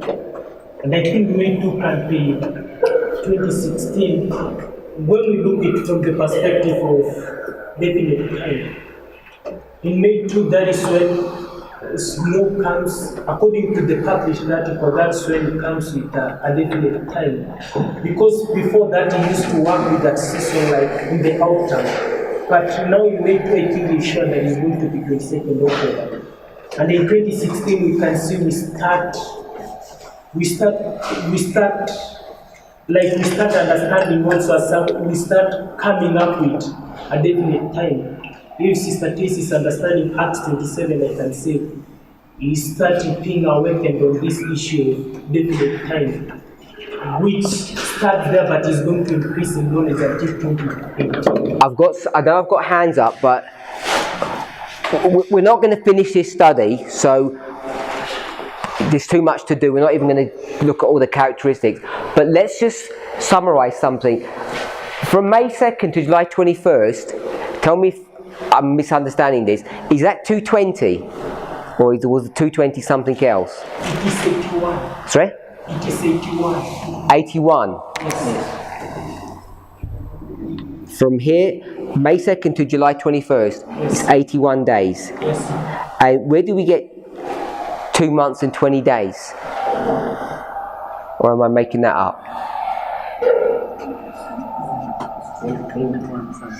I'm making that up? So there's not a 220? Sorry? Is that?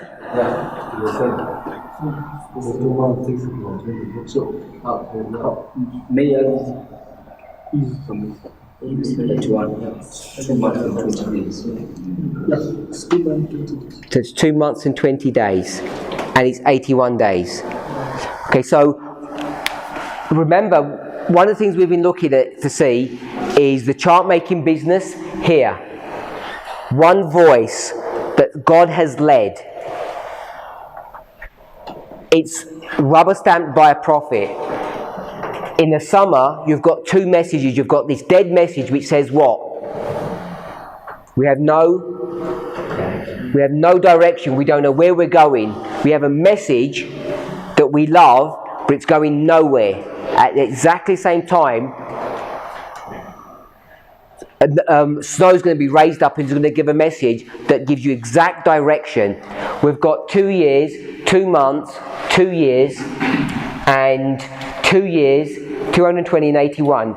This is all connected. We know that she begins her studies in 2016.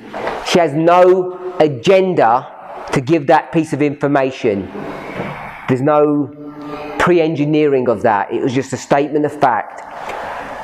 2016 is the presidential election. We understand that. So what are the characteristics of the midnight cry that we need to be looking for? We understand all of these characteristics that we've seen. Primarily, you've got the past, a present, and a preparation. We understand all of that. We understand that in each of these histories, it's all connected to time. We can see that.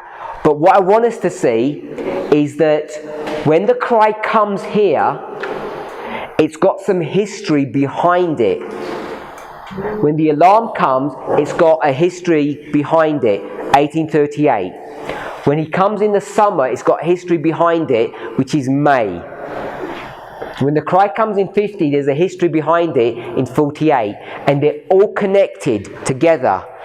We've got a logic to connect them together. We come into our history, and the testimony is, in 2016, I began to study a message which 2 years later brought me to a place where I could show us how to prepare for close of probation, because now we've got a date, and the days are counting down.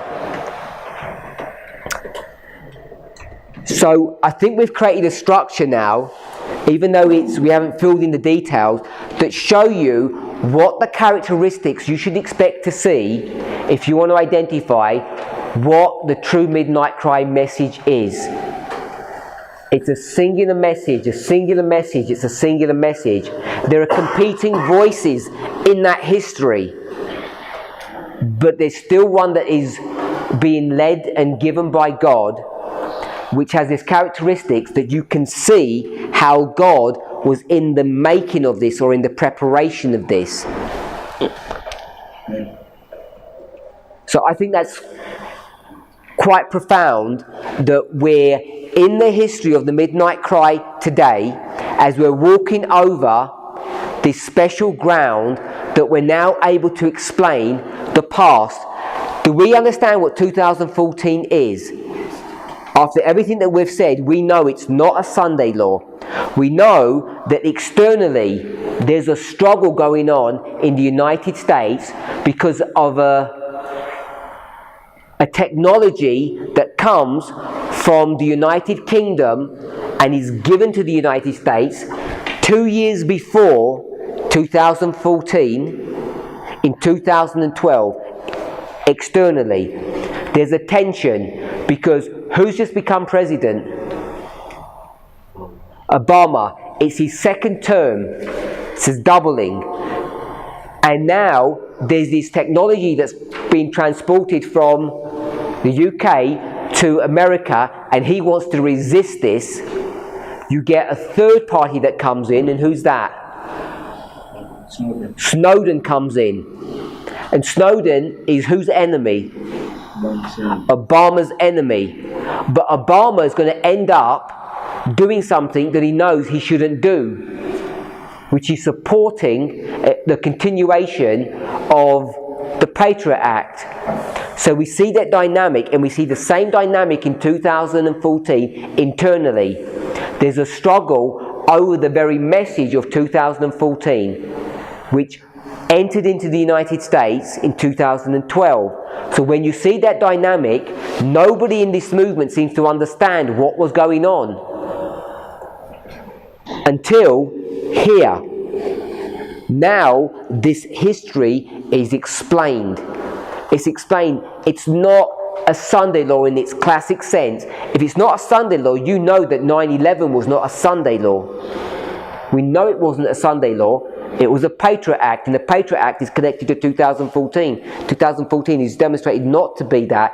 It's an information war about data manipulation and dissemination of information. So we can understand that. We can understand some progressive work. We could fill in some details, I think. Then, at this midnight cry, it's going to tell you how to prepare. What are the two things you need to do to prepare? When we think about the problems that the Millerites faced, what were their two issues? Time and location. We're not talking about location per se, even though we could factor in location, because where is the location that we're identifying now? Which is now we can prepare for it properly. Where's that location? Where's everything going to be happening? In the glorious land. This is not some fight somewhere in the world between the king of the north and the king of the south. So we've clarified the location. It's in the glorious land. We know that. And we've clarified the issue of time. So that's just a really simple way to understand how to prepare for this. And it's not what we were expecting. There's new information here that's given on how to prepare and what to expect to see. Not some engagement between Russia and the United States. This is internal struggle that's happening in the United States that is being controlled or directed or manipulated by the King of the South. We know all of that information already. And we haven't even begun to seriously make preparation. Look at all this information we have here. 1, 2, 3 pieces of information. We have, even though it's not clearly laid out, we have a lot of information here. And we have information here. We have the 56 history. And if we looked more, we'd find even more history here. Because we've put, 63 is what year, by the way? Second coming. Sorry? Second coming. Externally. This is the midway of the Civil War, Battle of Gettysburg. So therefore we have to have a waymark here, which is what? 61. So we've got 61 we haven't even looked at. So there's still a lot of information to plug in here. And I'm suggesting that's what we should be doing as a movement. And I would encourage you as teachers to re-examine these truths as we've laid them out. Come to a place where you can get this line and see how we can apply these histories differently with the same structure. It's not a new phenomenon that we're doing. This is 1840, but it's April. This is October, but it's April. We can do those things if we begin to conceptualize how they work. It's not that straightforward. We're not just going to take this and bring it down. We could do, but this helps us to explain the relationship. 1989, 9/11, 2014, New Dispensation, 2014, 2018, 2019. The history runs sequentially, and it teaches us the relationship between 9/11 and 2014. And what should 9/11 have done for us? What was the purpose of 9/11? It was to prepare us for 2014. And what happened to the Millerites at 2014? What happened to them? They flunked the test. He brought them to a point of decision and they singularly failed. And what did we do? We singularly failed. But look, Snow is here warning them and no one is listening. Fitch is here warning them and no one is listening. The chart is here warning them and no one's listening. They have so much information to bring them to 2014 and they don't pass the test. So I want us to see that we're fulfilling Millerite history. You know, when we say to the very letter, and you have our people who leave and they say, no we're not, it doesn't look like that. Look again. Who would have thought we're fulfilling it in this exact way?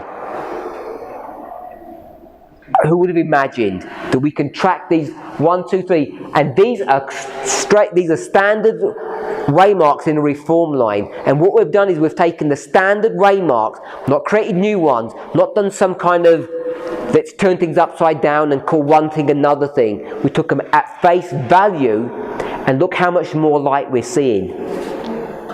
So I think this is a testimony that we're in the midnight cry. We're getting a large outpouring in the present to explain our past history in a way that we've not understood before. And I want to suggest we're building upon the work that Sister Tess has already laid out. And we're using all the same methodology. We're going to the past to understand it, see what's happening in the present, and explaining it in the future. As the midnight cry begins to unroll before us, we'll see more of this if each of us are willing to stick to the rules and follow the principles and not jump out of our own dispensation. We're supposed to be in the history here. We're not in this history yet. And I want us to remember that this history here is the history of the binding off, which has all the same characteristics, but this one is built upon this summer history or the 6 month history.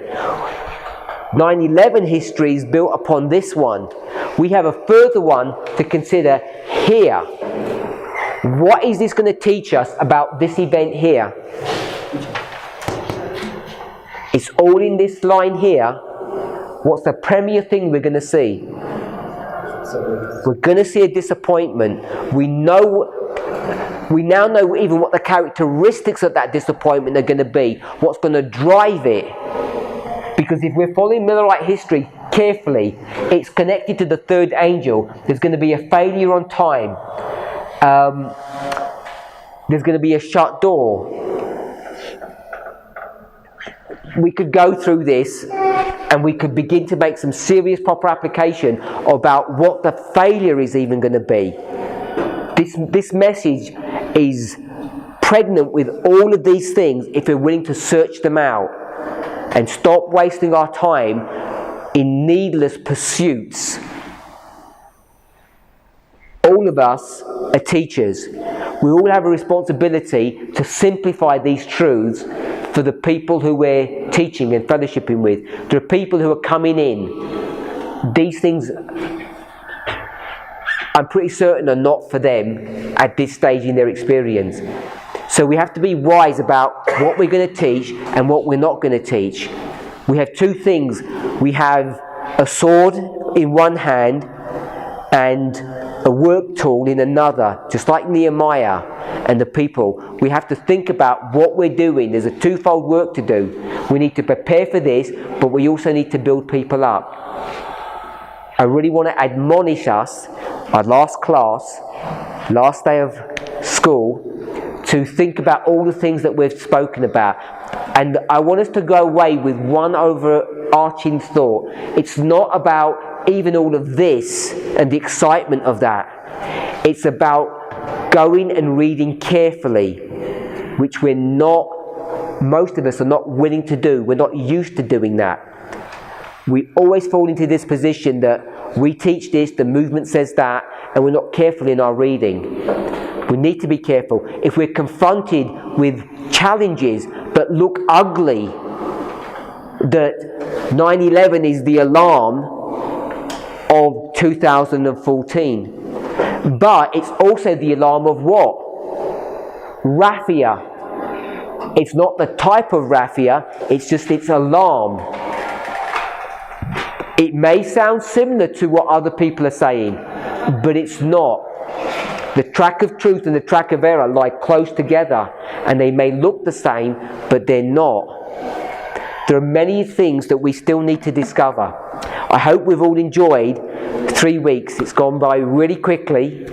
I don't know how many classes we've had, but Brother Festus calculated by the end of next week, we're going to have got through around 90 classes, including the camp meeting, which is a phenomenal amount of information, and hardly any of it's been uploaded, so we're going to get 90 presentations all dumped into the movement at once.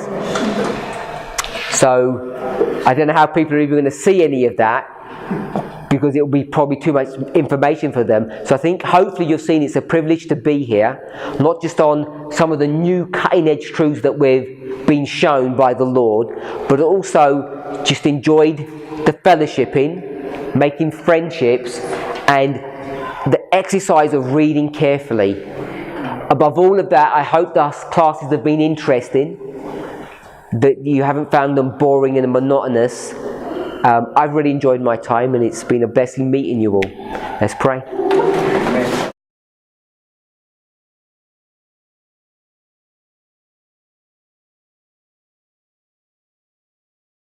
Our Heavenly Father, we give you praise and thanks for your goodness and mercy. Lord, as we've come to the end of this school, we want to thank you for the great light that you have given to us. Lord, as we bow before you, I personally stand in awe and feel shocked about all the great light that we have been given. And yet, what should we expect in the midnight cry? Yet, Father, I feel a privilege that you are able to use my brothers and sisters here to delve into your word and for them to draw out such great important truths that have never been seen on this earth, truths that have never been understood or discovered by your church. Lord, if the thoughts and ideas that Sister Tess has given to us, that Satan is also on the track of truth, trying to understand what things have happened, Lord, we see that he too has learnt things, and he too now will use these truths and try to twist and bend them to his own end. Lord, we know that your work is stronger than his. Help us to have confidence. Help us, Lord, not to take any advantage of any brother or sister. May we not assume that because you have used us to bring forth these truths here at this camp meeting that leaves us safe. Father, none of us are safe until we reach our journey's end. During these sacred hours of this Holy Sabbath, we ask that you would be with us. Our last Sabbath together, we know that some of us will be going on to camp, but some others will not be, and they'll be leaving us. We want to ask a special blessing upon those brethren who have to go back to their various places of ministry. Lord, each of us